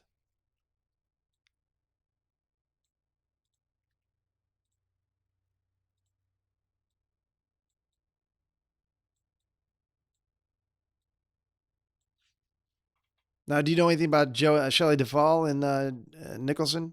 Did they get along on set? Yeah, no, Nicholson, he said that was one of the greatest performances he had ever seen. Excellent. Yeah, and they liked each other. Shelley Duvall was jealous of all the attention Nicholson would get after takes. From Kubrick or from everybody? No, from everybody, just like different people, because he was much more famous than her. Oh, yeah. Yeah. But yeah, at one point her hair was falling out. From stress. Yeah. How long was, do you know how long this photography About a lasted? year. Almost a year. So principal photography lasted a year? Yeah, for the whole thing. It was supposed to last about 6 months. Yeah. But no, I mean, Kubrick had that golden Warner Brothers ticket because he did so many good movies for him, and they would toss him the money and say film. Yeah. Well, yeah. I mean, yeah. So yeah, what are they gonna do? Rush him along? What did he make before this? Barry Lyndon? Was that the movie he made right before this? Yeah, Right before this. Wasn't that didn't make any money, did it? No, not for general audiences, but it was extremely well received critically. And before that, he did 2001, which was a big giant hit. Oh, that's right. That was that long. Yeah, and then Dr. Strangelove was a pretty big hit. I like Strangelove. Yeah, Strangelove is fantastic. And I love The Killers. Yeah, I haven't seen The Killers. I actually haven't. Or The Killing. Oh, well, yeah, he did The Killers and The Killing, right? Yeah. I don't know. One of them is like a student film. Red Rum. Real quick. Red Rum.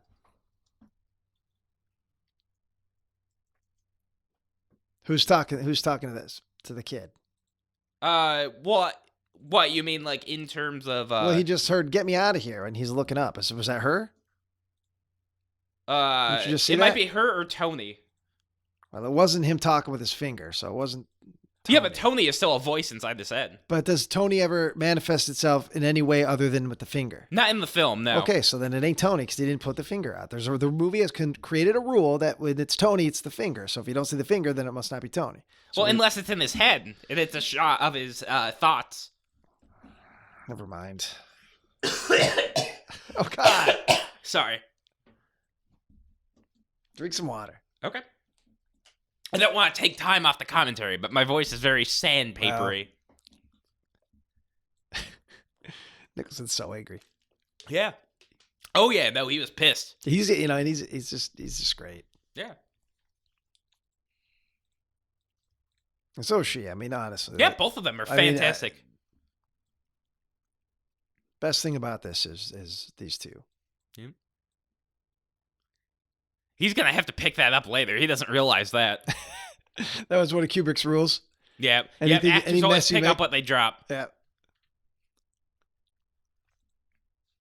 Yeah, no, Nixon would basically get off at midnight like every single night and they'd just flop straight down in the bed. Oh, I'm sure. Yep. It's exhausting, especially if you're doing that many takes. Oh, yeah. Yep. And you're saying that none of this was all a set? They didn't shoot the whole hotel is a set. They didn't shoot any of it in the actual Overlook Hotel. No. Then what is all this stuff about the Overlook in the real life, that room 237? So now this is... I've not seen that documentary. Oh, room 237? Yeah. It was decent. Is it about the real Overlook Hotel? No, it's about conspiracy theorists. Okay. Different conspiracies about The Shining. So the real Overlook had a room 217. That's the room number in the book. They were afraid that people wouldn't want to stay there if they used 217 in the movie. Which, it's kind of too late at that point because they used it in the book. Mm-hmm. But they asked Kubrick to change it, and Kubrick changed it to 237. Okay. Yeah. Is there a theory about why he chose 237? Yeah, moon landing. 230. Oh, that's right. Yeah. Yep. But that's inaccurate. It's not that number.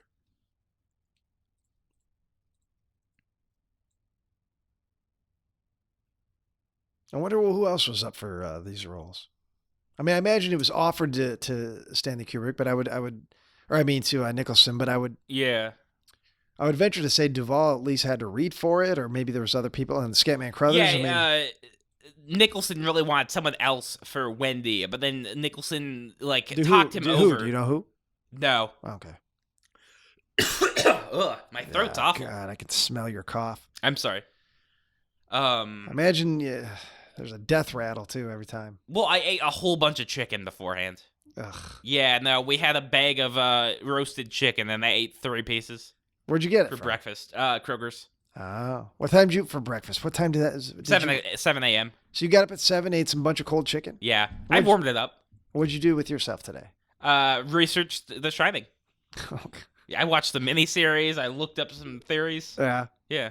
Looked up some production info. Oh, yeah. So you're excited to watch The Shining. Yeah. This is your choice. This is your pick. Yes, Right? yes. I just want to make that clear. I would not be picking The Shining. Well, the whole point of conflicting commentaries is a movie that one of us loves, one of us doesn't.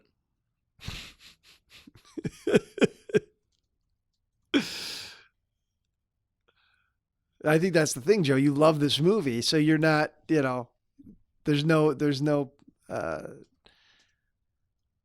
you don't want to make fun of it. I'm completely willing to make fun of it. I just haven't thought of too many good ways to interject the humor into it. You just want to watch it again and again and again. Oh yeah, I'll put it on. I'll just listen to it. I'll watch the images. If I'm like listening to the podcast, I'll just I'll put the images of The Shining on screen. I think after The Shining, I think from now on, we're just gonna watch okay, something I don't like. Something short for one. Okay. Well, this is still. It's only like 2 hours 20 minutes. Well, that's a little long for a commentary with you, Joe. Okay, I understand. But Jaws was 2 hours complete. Yeah, but there's a reason we did Jaws too, because this all came out of the fact that you argued with. Yeah. No, that's fine. There's nothing wrong with that. It's fine. Tyler's put a meat spin on the thing, and it's fine. We've sat through 25 spins. It's great. Meat spin. Oh, I'm glad that still exists. Yeah. Back in the AIM days, man, instant messenger days, there was nothing more fun than showing someone that link. Yeah. Saying, somebody that didn't know, you'd send them, hey, man. Check it out. Someone's got salami. Dude, you'll never hear about that. This dude ate an entire turkey. Check it out. And you send a meat spin, and then you would just wait. Yeah. And then all of a sudden, a minute and a half would go by, and they'd be pissed. Oh, that was so good. Ugh, gross. I miss those days. Yeah. This stuff is really good. I love this. Yeah, this upcoming scene in the bathroom. Again, all the deep focus and just the impeccable costumes. I mean, this is really good stuff. Yeah. Yeah, like as a piece of film, like I said, as a piece of film, I get it. I'm bored. I can't watch this. This doesn't have rewatch value for me.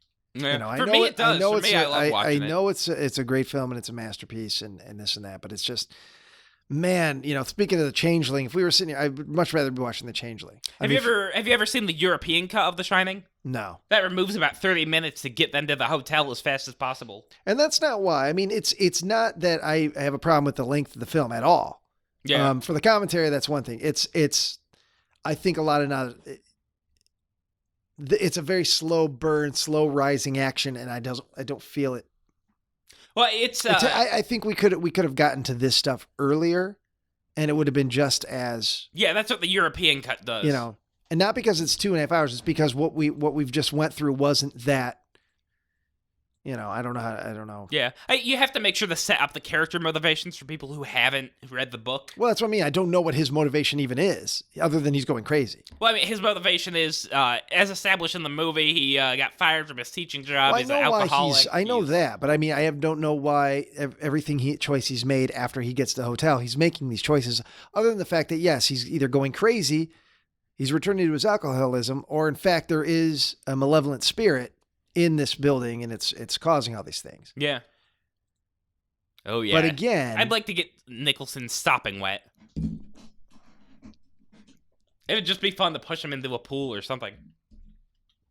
Nicholson wouldn't spend 2 minutes in the same room with you, Joe Buckley. He might. No, he would not. What if I was a photographer at the fancy celebrity party? He wouldn't have it. He'd know you weren't a photographer because you'd still have the lens cap on. First of all. Yeah, I'm just capturing audio. And you'd go up to him and you'd be asking him all these conspiracy theories, and he'd look at you and be like, dude, it was a fucking movie. I hit my marks. I did my shit. I got my paycheck. I don't know what you're talking about. No, but don't you believe in that he faked the moon landing?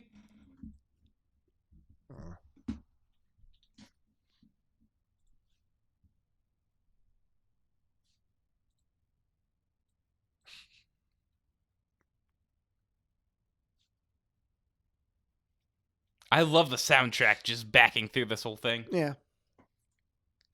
Oh, no. He's the director's doing something awful again. I don't know what you're talking about. Well, that's just a picture, Tyler. That's not the real Tub Girl. That's something else. Tub Girl? This is awful. No, Tub Girl is a picture of a chick projectile shitting in her own face. Oh, why? That's not Tub Girl. That's a guy fucking a fat girl in their belly butting. That's the fascination. That is the essence of Joe Buckley. He can sit here and be enraptured by a piece of film Yeah. like The Shining and sit here and spend hours pontificating on what this means in every shot and every hair in the gate and everything, and yet at the same time, he'll tell you the entire history of every disgusting jar up the butt, hot poker in the anus, puking, shitting, vibrating piece of fucking garbage that you can find on the internet. That is what the fascinating thing of Joe Buckley is, the two sides of the buck. Yeah, I spent a lot of time on shock sites whenever I was a teenager. I don't know what that is. Just shock sites. Oh, shock. I think you said chalk. No, I don't go on shock sites. That'd be an awful website. You just look at like pictures of people drawing, maybe chalk up the butthole. No, because then what you do is you put 6 pieces up your butthole. Joe, stop it right now. You go to the pavement. If I gave you a piece of chalk, I'm talking that thick chalk. I'm talking that blue shit, that pink shit that kids do to draw forever. Yeah. Would you eat that? I don't know if I could eat the whole thing. Would you take a bite? Yeah, probably. Okay. Chew it? Yeah. Yeah. I mean, it's not toxic. Maybe, yeah. Yeah, because kids eat that all the time. It's fun for them. So maybe we'll do that one of these days. It'd be like that dude on YouTube. Yeah, oh, Shoe Nice. Yeah, he just eats all kinds of random shit. Yeah. Yeah, no, he's just eating tampons and radio batteries. I've been fascinated with him for years. Oh, yeah, I'll watch a train wreck any day. Because it's like, I don't understand. I don't know if the whole thing is a bit or it's a combination bit and him being an incredible, also being... Yeah. I think the real story is he's got pico, so he likes to eat weird shit anyway. Yeah, pica. I used to work with kids that had pica. I saw, So yeah, he's got a pretty good stomach from that, so he can do a lot of weird stuff. I remember one time I was working with this one kid, and he was autistic and nonverbal, and we were coloring, and you had to keep your eye on him because he had pica. So he would put everything, and I remember kept an eye on him all day long, and then the second I turned my head for a split second, he's just got all the paper in his mouth. No, he grabbed the blue crayon and he ate, and he just bit right into it, ate half the thing. And I remember I had to we washed his mouth out and all that, but man, it was just like instantaneous. Yeah, he knows. He knows whenever you don't have his eyes. He was just waiting for me to look away so he could get that tasty treat. Well, I don't know how tasty it was. I don't think it was. He wasn't doing it because there was flavor. It was just the situation. But see, nowadays you look at today's modern youth, the cell phone having, iPad touching youth. Now they're even eating Tide Pods. Tide Pads. Wait, what do you think about that? Now they're dabbing. They're eating Thai food. Can you imagine eating Thai food? I saw a kid eat a fidget spinner. That's stupid. What do you think about that? That's stupid. Yeah. You don't like them? What, eating No, come on. No, the fidget spinners.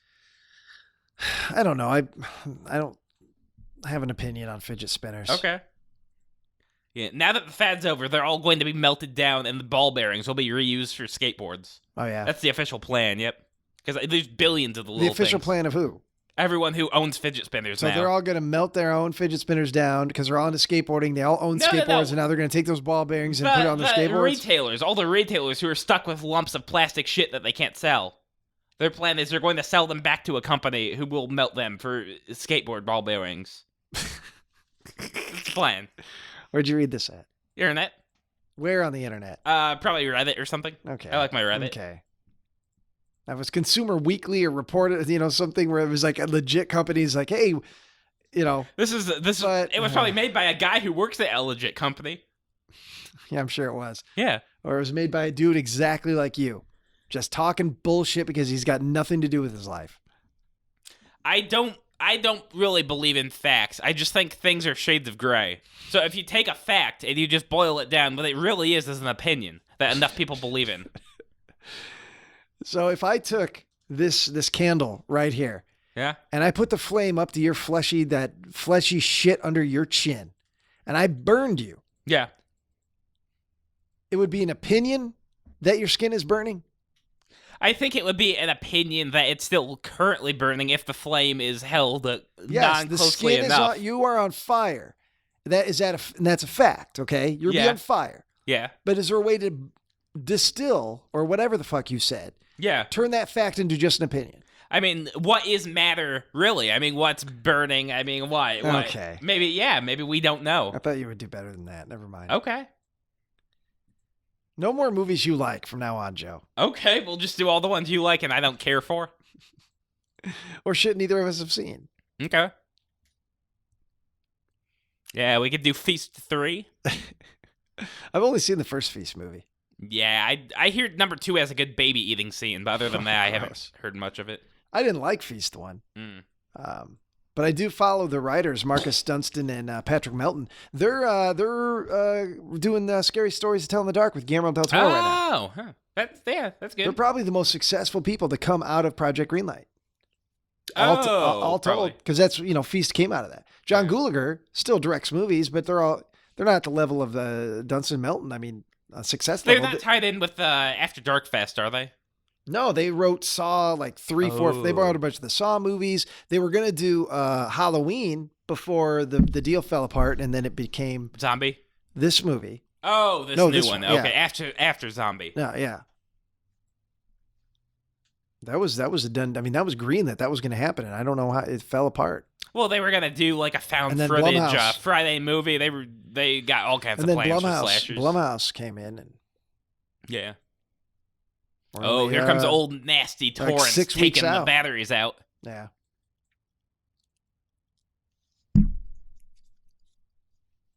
What does that mean? KDK1. Is there any conspiracy about that? Maybe it could be Korea, Death Korea. The Korean War. So no, nobody. That's no one has come up with a theory about that.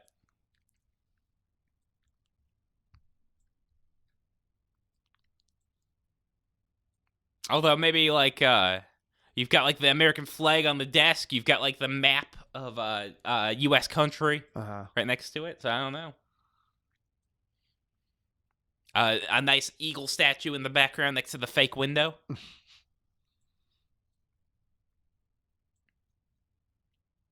He should just start furiously shitting in it. That'll knock it out. Well, then I believe he truly is crazy. Yeah, see? That's why he said in One Flew Over the Cuckoo's Nest, like, what do you want me to do? Start jerking and shitting in front of you to prove I'm crazy? Yeah. Meanwhile, Scatman Crothers still walking around the same room on the phone. Yeah. Well, what's great about this is it spends so long on the Scatman build-up that by the time he gets to the hotel, you fully expect, okay, he's going to come running in, he's going to save the day. And immediately he gets axed down by Jack. I don't and like that. Oh, you don't like it? No. That was such a big scare, though, back in the day. It feels to me, I don't know, it's just like a wasted character. Yeah. In the very first script of it, Wendy was going to kill Jack, and then Scatman would get there, and then he would become possessed by the hotel. Oh, Scatman would? Yep. And he'd take over the Jack role, hunting down them. Yeah. This must have taken days to get there. Yeah. It's a good thing Danny likes to out the signal in advance, because if he had waited for the dad to have the axe, he'd be doomed. Mm-hmm. Because he really is the hero of the whole thing, because he brings What them magazine the is that lady reading? What does that mean? What does that mean? We don't know. We don't know. Okay. This guy's taking a drink out of a glass. What does that mean? What does that mean? Maybe the fluoridization of the water, Why like is the Dr. Scatman Crothers Strangelove. wearing a full-on suit to go on this trip? He's got to be fancy. Up? He's got to be fancy. This is the 1980s. You got dressed up on an airplane. Okay. Yeah. Just wondering. Okay. Yeah, you could like smoke in the bathroom still.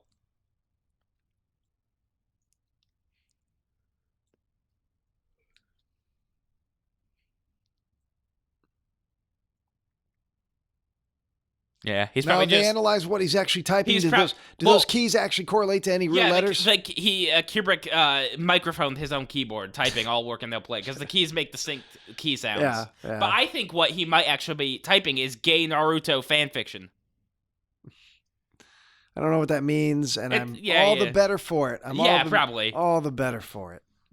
Maybe some gay, like, Star Wars cosplay. Is that an in-joke for your internet friends? Yeah, for the internet people. I'm not here to help you with in-jokes for that. Okay. I don't know what that means. Okay, yeah, sure. Pointless. Okay. Propane bottles. What does that mean? What does that mean? Maybe it means... look who it is. I forgot that's Tony Burton from the Rocky movies. And actually, nice. He brought a chessboard on set. And Stanley Kubrick basically took a whole day off production to just play him in chess. That's cool. I could get behind that. Yeah. No. It's always good to see somebody from Rocky. Yeah. No. Kubrick was extremely good at chess. He used to play people for money back in the day. Oh yeah. Yeah. So, but this guy beat him once, and that's fantastic for like a chess player against a pro chess player. Well, that's how Stanley got George Scott to do all those ridiculous takes in Doctor Strangelove. He would play him at chess. Yeah. And then he would decide, okay, I'll just do what Kubrick says. He knows better than me in chess. I love George C. Scott. Yeah.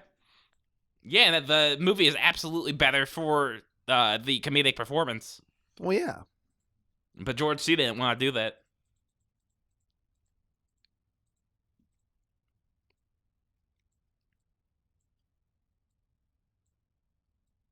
Yeah, telephones back in the day must have been really awful. Why? Well, people could listen in on you in the house. Like, if you're calling your lady love So at 13. you've never lived in a house that had a landline? I mean, yeah, I have before. I guess I wasn't calling people. I guess that's what my thing was. You weren't calling people. People weren't calling you. No, you weren't being invited to birthday parties. You weren't being invited to play kickball. No. I mostly stayed inside. I was a sickly boy. You're an inside kid. Yeah, yep. I'm the kid who everyone assumes died over the summer, and then I come back in. Every year I come back, and they're so amazed. Like, you see teachers hand each other dollar bills on the first day of school because, like, fucking Buckley survived again. I thought for sure he'd get hit by something or he'd choke on something. Or Yeah. Oh, now see, that was the red get Volvo. Lost and die in the sun. Yeah, that was a shot of the red Volvo crashed. That's what Kubrick's telling King, hey, fuck your red Volvo from the book.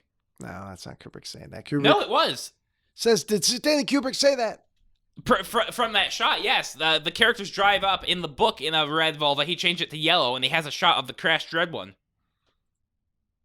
Because he was mad at Stephen King? He probably was just saying, I'm doing my own thing. I don't think they had a beef, at this point. It wasn't until the movie came out where he was like, King started shit-talking. Well, yeah. I mean, don't forget, he created all this. Stanley Kubrick, Kubrick couldn't come up with something without some seed of something else. No. Well, so there you go. So if at the end of the day, King has never made good movies whenever he's been directly involved with them. It's all turned out to be trash. That's not true. Stand by me. Was he really directly involved with it? I was looking at his IMDb screenwriting thing. It's all trash. Well, not necessarily as a screenwriter, but yeah. I mean, he wrote the novella, and it's very close. No, he's made some good stuff, but whenever he gets directly involved with a movie, it always turns out to be shit. No, it does not always turn out to be shit. The one thing he directed was Maximum Overdrive. He directed one movie, but he's written scripts for a lot of his films. Yeah, and most of the time they don't get used. What? Most of the time they don't get used. If like, King wrote a screenplay for this that Stanley didn't even read it. Joe, you don't know anything about Stephen King. No, that's what happened.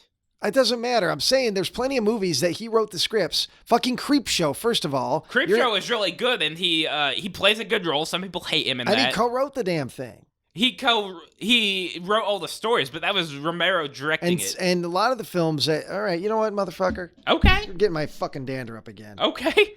I'm looking this shit up right now. Okay, that's fine. Motherfuck. Okay. Like, he says that Dreamweaver, which is, like, considered one of Dreamweaver? Huh? Dreamcatcher. Dreamcatcher sucks, but you don't even know the name of the movie? He considers Dreamcatcher, which is considered one of the worst, like, Hollywood movies ever made. It's not a very good book either.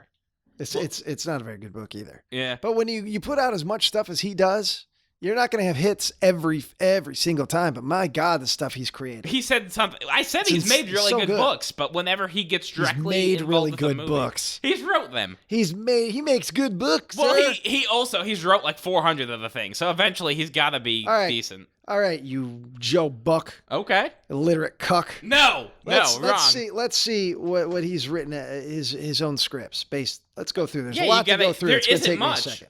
There's plenty. Written by means that they adopted the book. You got to go down to the script writing. No, Joe, don't tell me how to operate an Internet Movie Database. I know how to do this. I post on it. You don't post shit on there because there's no posting anymore. It got deleted, but now we go to a new site to post. Flip out of here. We go to a new site to post. Oh, Joe Buckley. Yeah, he did make his secretary hand type all of those pages of all work and no play makes Jack a dull boy. Yeah, he wrote the script for Cat's Eye. No, I think that's all based on his writing. You got to go. No, if it says written by Stephen King, it means he wrote the script. The book was written by. No, when you watch a movie and it says written by Stephen King, that means he wrote the script. And it says based on a novel or based on a short story by, then you know that he didn't necessarily have anything to do with the script. But when it says written by, that means he wrote the script. Or when it says screenplay by. I think that's how IMDb sorts all of it, though, because they have a script-written section down there. I looked at it. Where is it? It's down. He's only got like 14, 20 credits in it. I'm looking at it right now. I see no section that says screenplay only. No. Go back to. God damn you, Joe Buck. No, I can't see that. No, Yeah, you gotta go down there with all the... Most of the movies that are based on his works he did not write the scripts for. When we say most, because there are literally 200 or more. No, there's a ton of stuff based off his work. But he's written the screenplays for still plenty, and they're good. Yeah. I don't know. Yeah, I guess you fucker. People have came out with a lot of trash based off of his stuff. Well, and he's wrote a lot of trash, too, and he'll probably tell you that. Well, yeah, but he's written... He's written some good stuff, too. Let me put your fucking name in Internet Movie Database. Let's see what comes up. Look it. I got... Oh, look at here. This makes me sick that you even have this many credits. Okay? I have lots of credits. You got Grace's Room. You're just called Cult. That's it. You're just Cult. You don't even get a name. Cult Victim. Autumn Bluffs, which I'm in with you. Yeah, we're in it. Quarterback valedictorian Lucas Jones. Yeah. God, I give a chilling speech. I look at these credits and I realize You're in all of them, too. I'm in all of them except one. Okay. I'm not in Honeycrisp. Okay. But all the other credits that you have, I'm in with you too. Yeah, Malevolent Buckley show. That makes me sad. Yeah. For myself. Okay. There is no me without you. Yeah. Even Strange Case of Lucy Chandler, we're going to be in that together. That's true. The upcoming Strange Case of Lucy Chandler, Joe, web series I acted in, that'll be coming out at some point. Joe is a background extra in the bar. Yeah. And he also held the boom mic, which popped into frame multiple times and had to be fixed digitally. But you tried your best, Joe. Okay. Let's talk about that trip. Okay, so after we shot on this, Joe just came up for one day. I shot all day on it. And at the end of the day, the filmmakers, we had a catered lunch. Very good, very good. I ate lots of chicken. German food. It was a German pub, and it was awesome. There was also really nice gourmet cupcakes. Yes. High end, cream cheese type of shit. Yeah, it's very good. I ate two of them there. At a wedding. Yeah. And they were going to go to waste, the director said. Well, yeah, he said take some. So Joe takes... Two. One in each hand. 2 cups. That was after you ate like 2.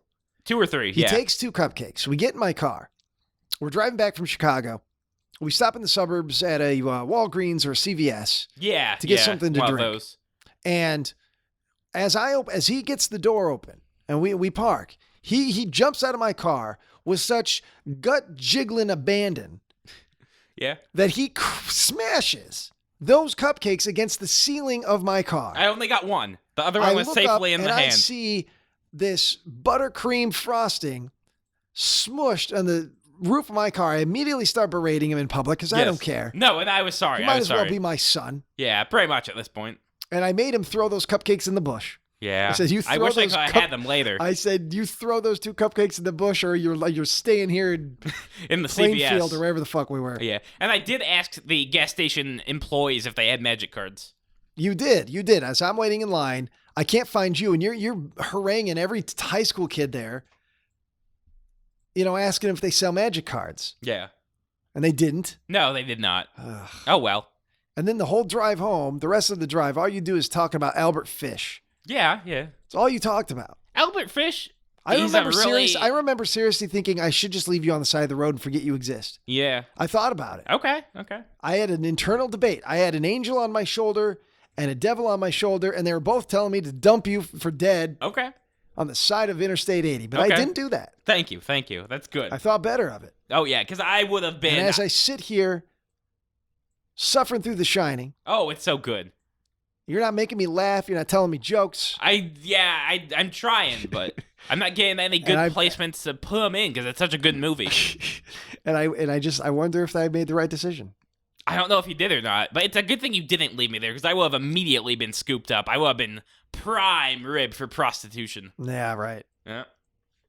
Just would have been fucking my rump. But Joe in this scene, he's in the background, and he's out of focus. He's just a bar patron, and so we all had empty beer bottles that we were pretending to drink out of. Yeah.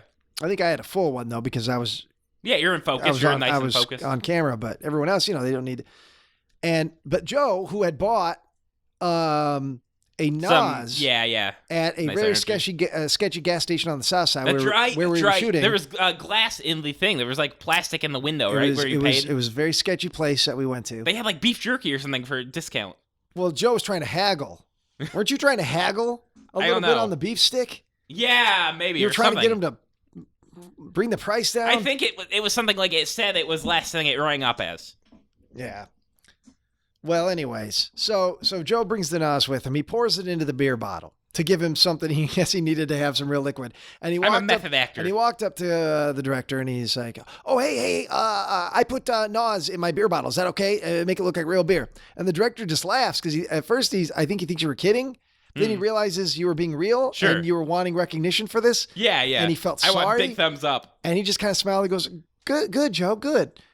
Like they talked to you like you were a dog. Yeah, like I was a kindergartner. And he was right to do so. Absolutely. I agree as well. Oh, this is such a good scene. 127 takes. I like the tongue part. Yeah. That's so silly. Oh, he's manic. But see, you look at the character of a wife, she now has to club her husband in order to stop him from attacking her. Yeah, of course. So she's heavily conflicted and emotional. Well, of course. The face he makes right before he falls down the stairs. Yeah.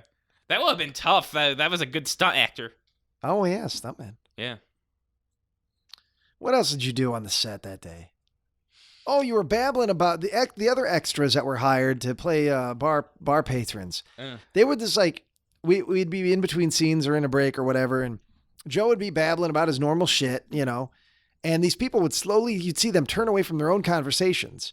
And with a disgust in their eye and disbelief that they're seeing a human being on the set of a movie that they're working on, the kind of insane babblings that they normally would only hear on the L are actually coming out of somebody that's, a professional of some capacity. Supposed to be a professional because they're on the set. Yeah. And I was heavily embarrassed. Oh, I'm sorry. I didn't mean to embarrass you. That's all right. It's over now, but. Okay. Are you sure there's no more reshoots? I'm done. I mean, I got to do some ADR on it, but it's we've shot my stuff. Yeah, we're almost finished as far as I know. Cool. I can't wait photography, to see it. But it's once winter hit, they're like, well, there's nothing we can do now because the movie's not set during the winter, so all the exteriors they needed yet to shoot. Yeah. Well, you could. I look forward to seeing it. I mean, like I said, I got to do some ADR. I remember we shot one night. It was freezing out. And so we didn't even, it was real windy, so we didn't even roll. We didn't even roll sound on it. Yeah. It's a quick scene, so to do ADR won't be too hard. Yeah. It's like Jack really does like portray like a limp in this movie, like fantastically. Like probably better than anyone else has. The greatest limper of all time. Yeah. Jack Nicholson, in my opinion, is the greatest limper in the history of cinema. That should be on the front of the Blu-ray. Yeah.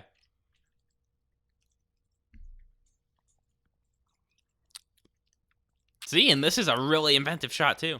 It's nice, you're like looking up his nose. Who was the DP on this? Did Kubrick always work with the same DP? I think he did, but actually in the behind-the-scenes footage I saw, during this shot, Kubrick was the one holding the camera in this. And did he shoot his own movies? He does a little bit of Or does he operate his own camera on the camera? So he does a little, I think.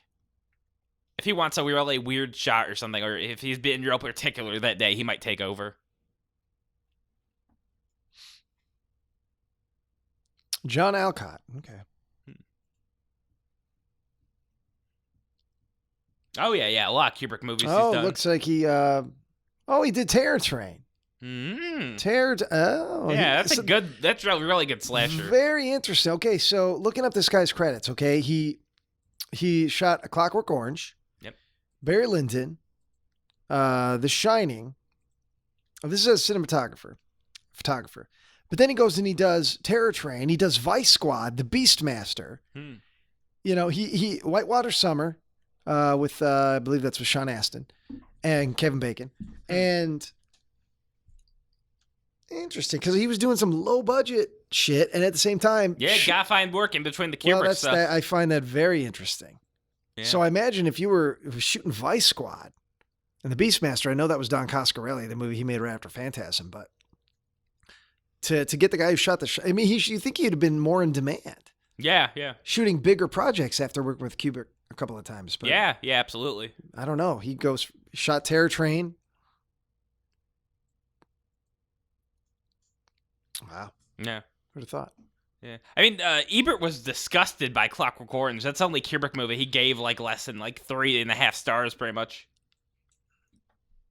He thought it was gross. Yeah. I mean, it's... I enjoy watching it more than I do The Shining. See, I think I like Shining over Clockwork. There's more to watch, I think, in that. There's just... Yeah. This gets a little tiresome. Yeah. Now it's exciting because he's finally gone off his gourd. Now you're going to see all it starts ramping up a little bit, and it starts, really hammering home, and you got these awesome, winter shots and stuff. But yeah, there's a chunk there where it's a chore.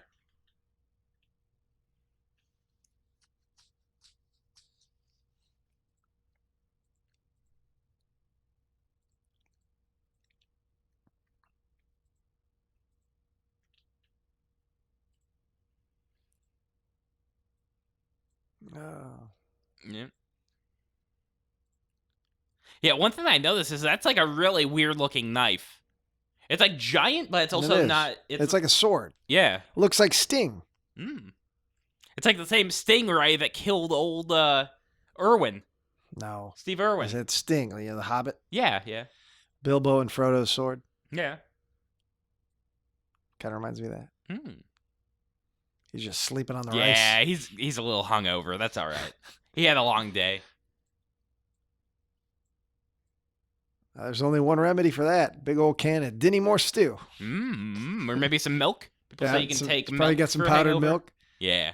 He's just chomping on the powder because he's got no liquid in there. He'd have to drink his own piss with the condensed milk. Yelling is partly because I'm tired and partly because I'm just tired poor of you. Kubrick. But look got his at peanut all the butter product out. placement. There's Oreos there. There's Planters peanuts. I don't know if that's product placement. I don't know if he ever got paid. You can't. You'd have to blur it out otherwise. No, you can absolutely show logos in a movie without. The reason why they don't is because it's free product placement essentially. But you don't have to blur out anything. The reason why they do is because they don't want to give away free product placement. But it's completely legal to show a product that you can pick up and use on camera. Tomato puree, mellow roast. Yeah. But I mean, what else would you show in a kitchen? Well, that's same thing what I said about that thing that had the Native American. Oh, that's a very specific powder. Well, and it's gonna move. There's gonna be some behind him too. There was one by Scatman, and now there's gonna be some behind him.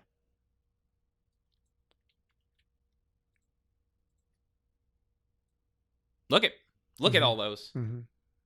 Well, there's just as many Nilla wafers though too. There's just as many. Those are right behind his head. There's just as many things of Tang and Oreos. Yeah. We don't know. The powder's moving. The powder. I love it. It has a name, but you just keep calling it the powder. I don't know what it is. How you met? Is it baking powder? It's baking soda. Okay. Now, see, the main reason why people don't think that there's ghosts in this movie is because the ghost wouldn't have necessarily had to unlock Jack from it. Because freezers aren't giant tombs made to house prisoners, they're freezers. So they can never lock people inside. That would be the opposite of what they do. So all he would have to do is just open the door himself. So the theory is that kitchen freezers can open on both sides? Well, they have to. They have to be able to open from the inside, because otherwise you would have a freezer that was made to kill people. A walk-in freezer. Mm-hmm. So yeah, it has to be able to open from the inside, because they're not made to house prisoners. Well, maybe it can be, but it locks, so you have to have a key in there. But then it would be the same... Because you want that door to lock, because that's stuff so food people doesn't can steal. come in... Yeah, but then they don't make freezers to, store people. Because that would be a massive, lawsuit waiting to happen if somebody gets trapped in there and dies. They all open from the inside. Wow. I'm not saying it opens from the inside, but it locks. They've got it so it's got it locks on one side. Yeah, but that would be a big liability. I mean, I'm just saying it's not doesn't seem crazy to me though. Yeah. It's not enough to make me that doesn't make me not believe the ghost theory. That's not enough. I'm not saying you're not true about the ghost, the theory Yeah, that all there's the not mirrors. ghosts, but I mean, that doesn't do anything for me, that concept. Yeah. Okay.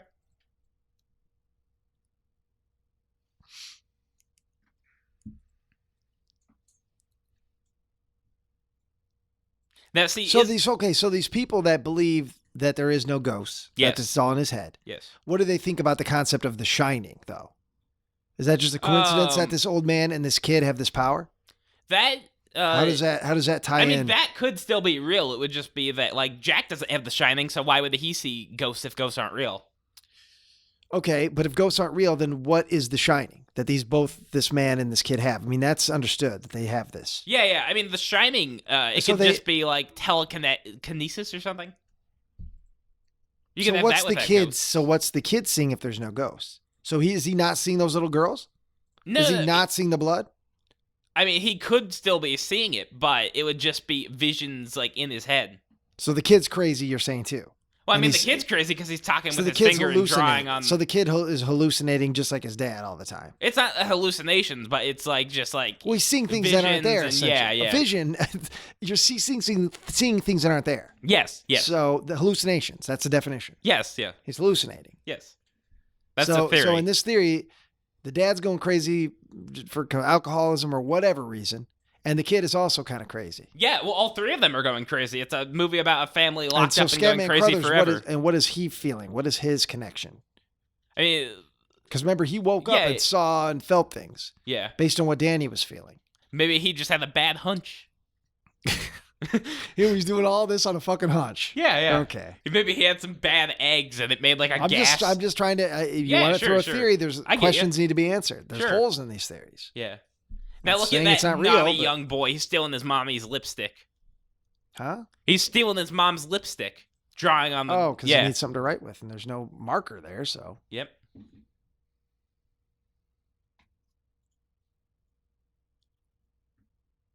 Yeah, I think he says it 41 times. In the movie total? Yep. Red Rob. Yeah, it's kind of creepy. Buckley. No.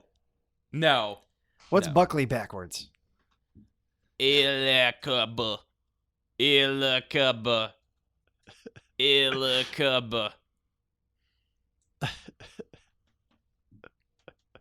Yell cub. Yeah. Yell cub. Whenever somebody moans, yell cub, eoj. Oh, you know you're in for trouble. All of a sudden the room stinks. It just smells like shitty ass. No. It's just like Twin Peaks.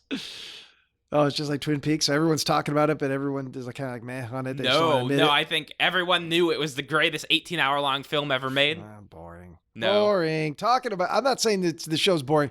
Talking about David Lynch is one of the most fucking boring things I could ever listen to anyone talk about that stuff. What about listening to someone talk about... Because it gets so precious and so pretentious, and people start making so many declarative statements like, it is the best this, and it's the greatest this, and you don't understand it.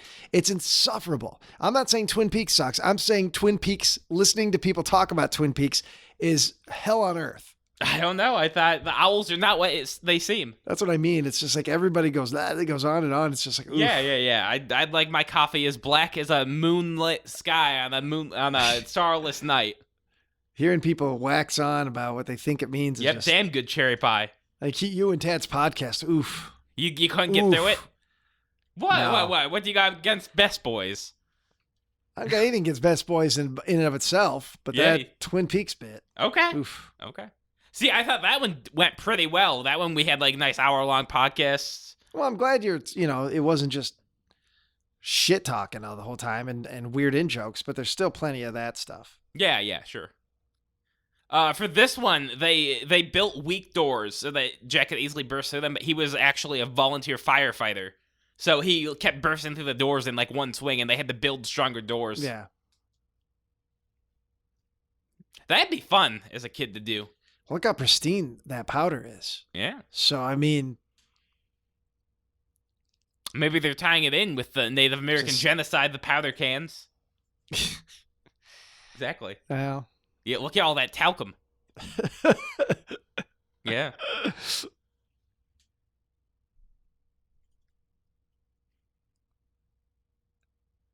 She's like, she can't get the window all the way up. Yeah, she's too fat.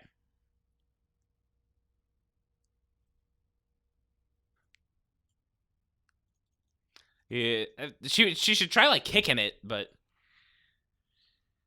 no, yeah, she's stuck. It's too late now.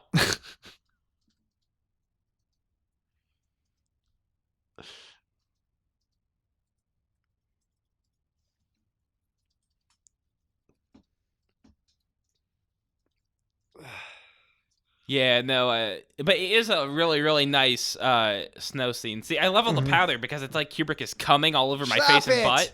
No. What? No, what's wrong with that? No, Joe. I'm just saying, I'm making illusions. I don't want to get that. I don't want to get into that. I'm just making comparisons. But see, Kubrick, I think he probably gave thick loads. That's so gross. Shut up. No, it's fine. I don't want to think about the asshole. He had a hearty diet, so I'm sure his loads are thick and potent. And he didn't eat fruit, so they probably tasted bad too. Oh, stop it. What? No, that's science. Joe. What? I don't want to hear. I don't want you. Just stop. You know. Okay. If he was alive today, I'd probably kiss him, but that's just out of respect, not a sexual thing. If he was alive today, you would find there'd be no reason for you to be in the same room as him. Maybe if I go to his house and say like, "Hey, Mr. When was C, the last time? Mr. K, when was the last time you left North Central Illinois? I've been to Indiana. When? When was the last time? Is what I'm saying. 5 to 6 years ago. So it's been 5 to 6 years since you left. We were just in Wisconsin, and we were just in Iowa and shit. I don't know. Yeah. We were just in Indiana for some film stuff. What were you doing? What were you shooting there? No, for the we were doing a film fest. Oh screening. yeah, over a year ago. We went to Evansville. That's great. Why'd you laugh at it? No, because he's like yelling like a big bear cub. It's an animalistic growl. See, right here, I think Kubrick's symbolizing the animal inside all of us. Like, some of us have bears, and some of us have penguins.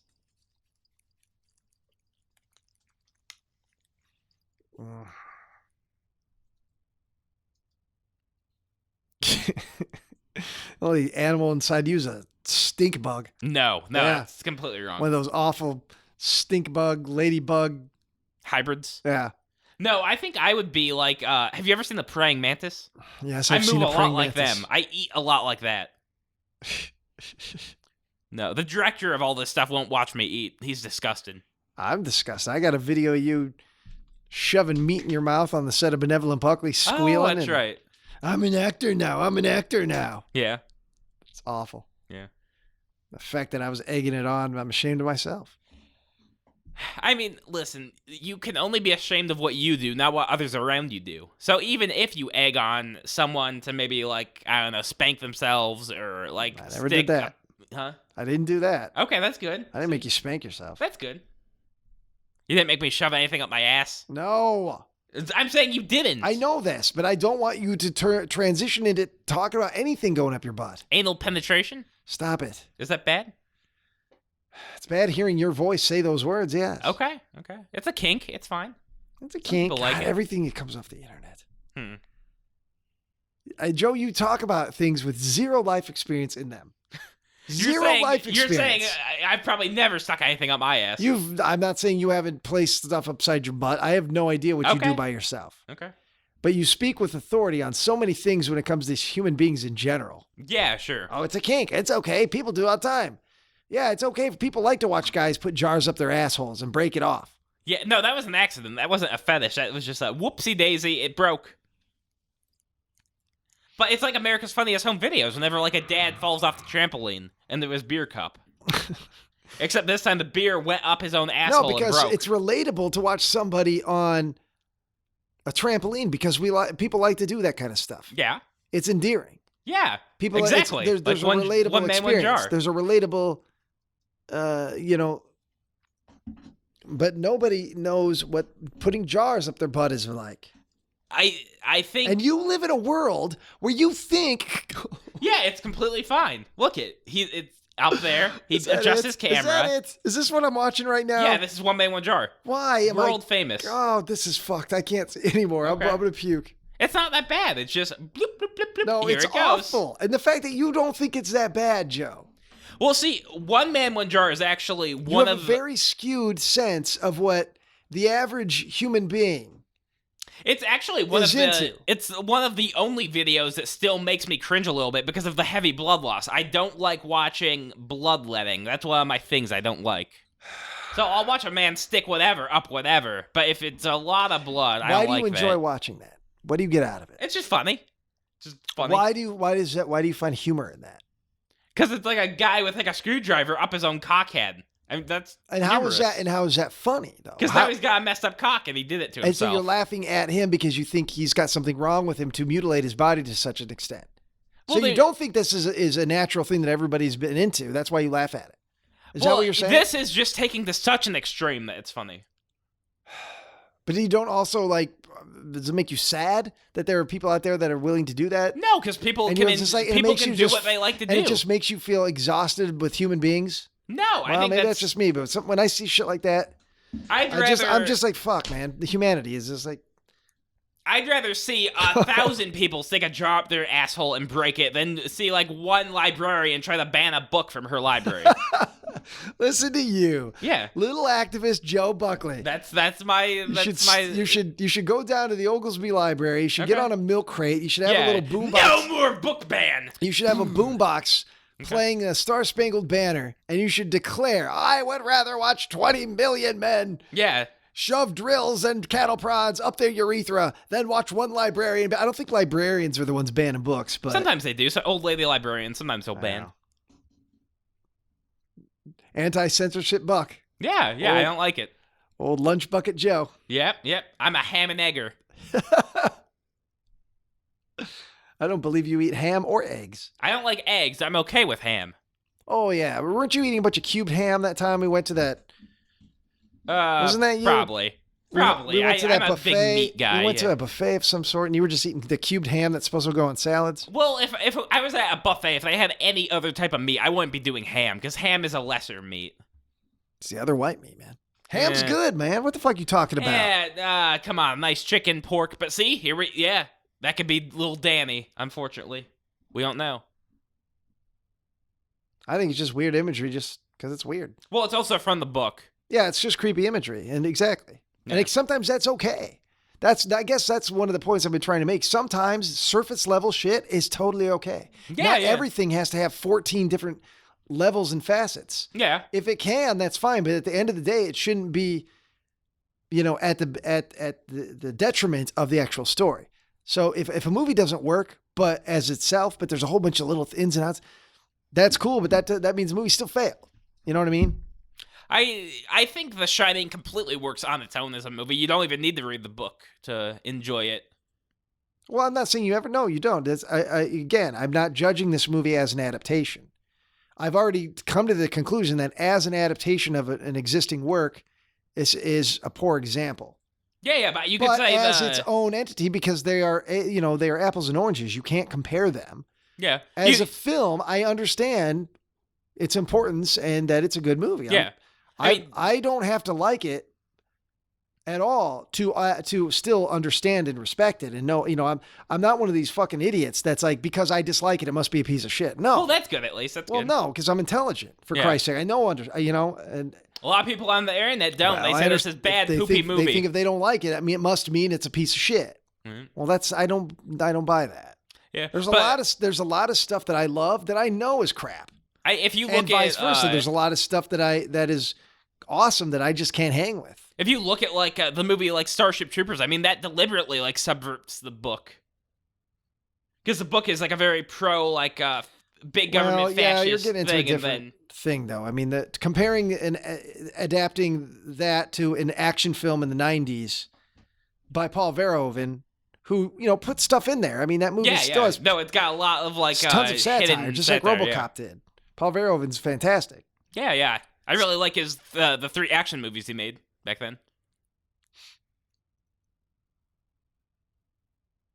Did you hear the theory that the whole of Total Recall is in his mind whenever he's being lobotomized by the chemicals?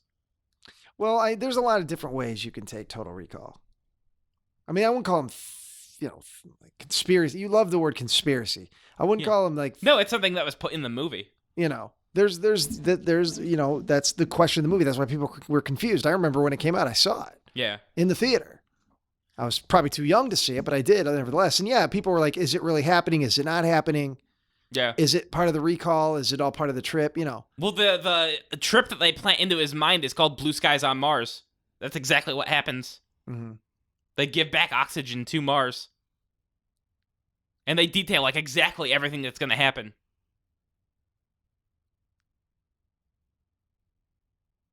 Yeah, she's just terrified. She doesn't know what to do.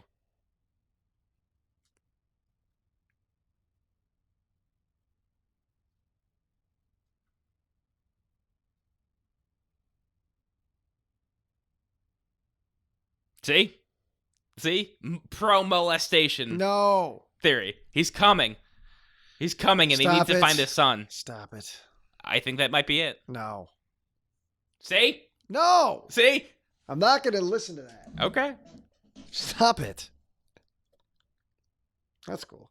Yeah. Some people actually hate this shot. Why? They just think it's kind of cliche, spooky, scary skeletons. I think it works. Yeah, I like it. I mean, it's a haunted house movie at the same time.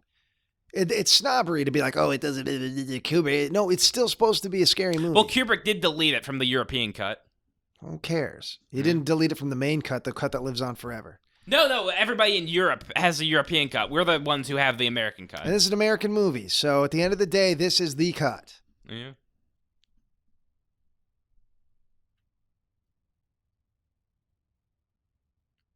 See, look at that little clever boy. Yeah. Now his dad won't know where to get him.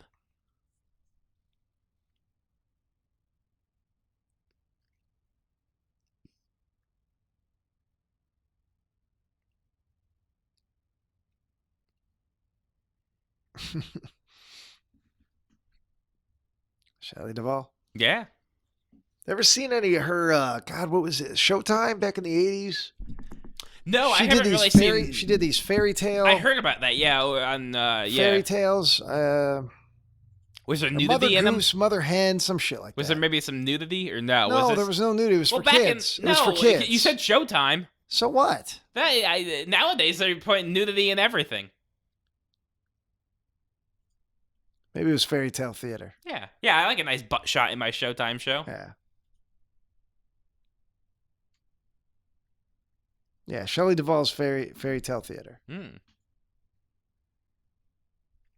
See, now if she did that after The Shining, she'd just be crying and her hair would be falling out. I remember it was cool, though. Yeah. I remember as a kid watching it. Had a lot of movies. It was kind of like Tales from the Crypt, except for not horror. And it was before fantasy. It was before the show Tales from the Crypt. It was before the HBO show. Yeah. Yeah, no. We should have a... Yeah. I would like to do like a fairy tale show. I'm sure you would. What fairy tales would you like to tell? Maybe like the goose that laid the golden egg. That'd be a fun one. Do you know what that story's about? Yeah. It would just be a man pooping on a plate, and then one day he can't poop no more, and they shoot him. They shoot him in the back of the head. Is it a gold plate? Yeah. It'd be like Solo. Oh god. All my fairy tales are like Solo. Everything you know, Joe. There's like 4 to 5 movies that Joe talks about incessantly. If you know Joe Buckley in real life, and you spend time with Joe Buckley in real life, these are the movies he talks about all the time. You're going to hear him talk a lot about Silo. He's going to talk a lot about The Shining, more so than any other Kubrick movie. He talks about The Shining. The Shining is my favorite. Occasionally he brings out Eyes Wide Shut. You never hear him talk about Full Metal Jacket. You never hear him talk about, it's 2001. It's pretty much just The Shining, 2001, and occasionally Eyes Wide Shut. Yeah. I never talk about any of his other films. Well, it's not polite in company to talk about Clockwork Orange because that's just all rape. Or any of his other movies. And then, God, what else do you always talk about? Mulholland Drive. I like Lynch. Lynch stuff, Paul Thomas Anderson. Magnolia, because you said that's your favorite movie. My favorite and that's movie. Pretty much where it stops. You don't really talk about anything else. Those are the only... And Joe finds a way to reference those all the time. I don't know. It's just where my mind goes to. When in doubt, Joe will just say, Salo! Well, Joe will if be the sitting situation at the table. relates to Salo. Joe will be sitting at the dinner table at Christmas. I shit you not. On Christmas Eve, Joe will be sitting there, Mama Buck, Daddy Buck, Brother Buck, Sister Buck, Cousin Buck, deformed, cross-eyed Buck, whatever the fucking it's a motley crew. I'll put Uncle Fudge. Uncle Soup. Yeah. And they'll all be sitting there, with a goose like the Cratchits. Yeah. And I guarantee you that maybe they'll say a prayer or something, and there'll be an awkward silence at some point, and Joe will just screech out, "Salo!" Well, if they're serving meatloaf and they're all eating it with their hands and like pushing their lips apart, like in Salo, would it not be appropriate to make a Salo comparison? No. Okay. If they have a big hearty meatloaf and it just looks like brown what I mean duties. Is your bag of tricks is a little shallow. Yeah. But listen, I ain't no magician who can just pull a rabbit out. Hey, Joe, Friday night, I had a bat in my apartment. Oh, yeah. Did you bite its head off like Ozzy? No, I did not. We caught it.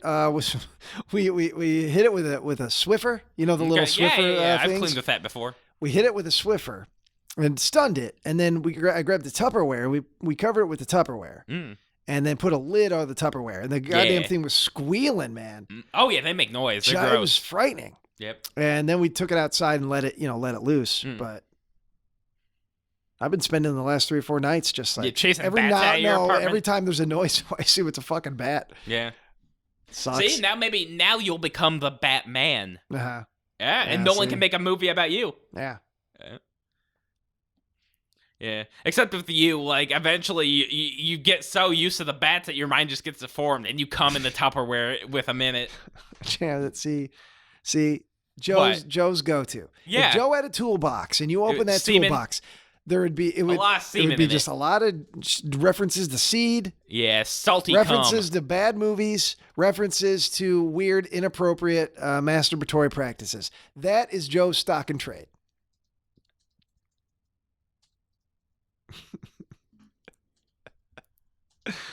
That is Joe's bread and butter. Oh, look at that silly shot. No, that's good. There was an ending. I would have liked it better had he not making a face at all. If he just kind of looking straight ahead or down, just with maybe with a calm face. Maybe in his final moments, freezing to death, his demons left him. And in that moment, he found peace, and then it was too late.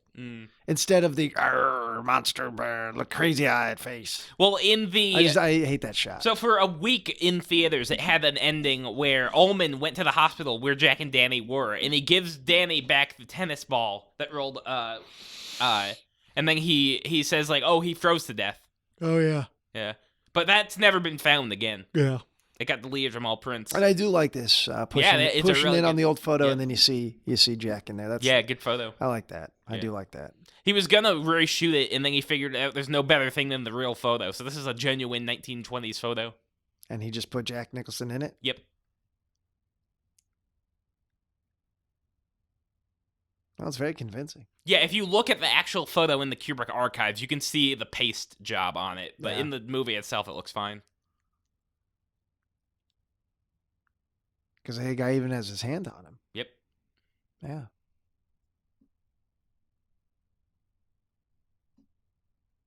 You were always the caretaker here, Mr. Torrance. Yeah, I like that. Yeah. Twilight Zone-esque ending. Yeah. Oh, can you imagine if Kubrick got to direct a season of Twilight Zone? It could be interesting if he stuck to Serling scripts, which he would, because Serling wouldn't have fucked around at all. Serling was an absolute genius. Well, but... Absolute genius. No, I'm talking like in the 70s or 80s or 90s after the Well, no, first no, Twilight. it would have been this kind of stuff. No, I don't want to watch it, no. Oh, okay. I would not think that was good.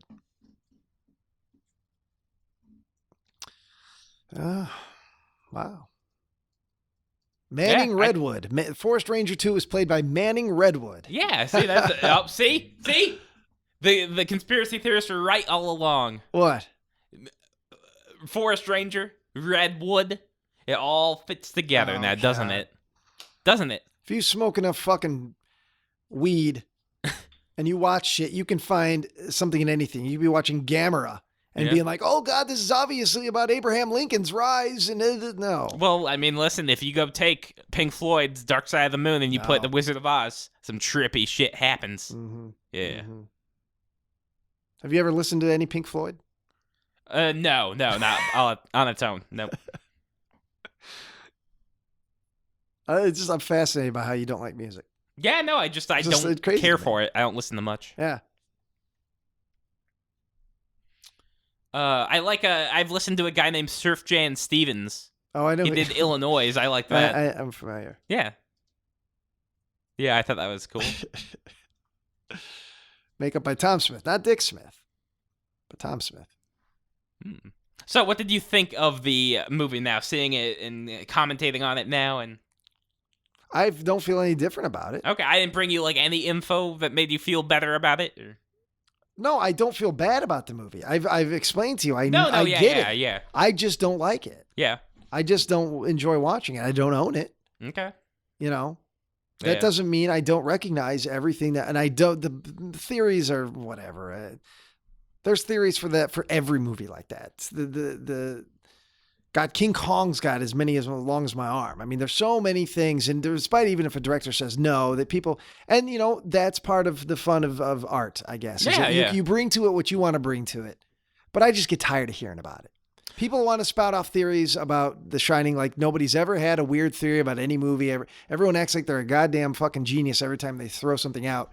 And it's just tiring. I'm tired of that kind of stuff. So, but the movie itself, I think it's fantastic. It's considered a masterpiece, and I understand why. I just, it's not, I'm not a big guy on it. That's all. It's fine to disagree. That's fine. That's fine. I'm not, and I. Yeah. I still respect you as a bud. I bet you do. Yeah. Don't touch me. Ugh.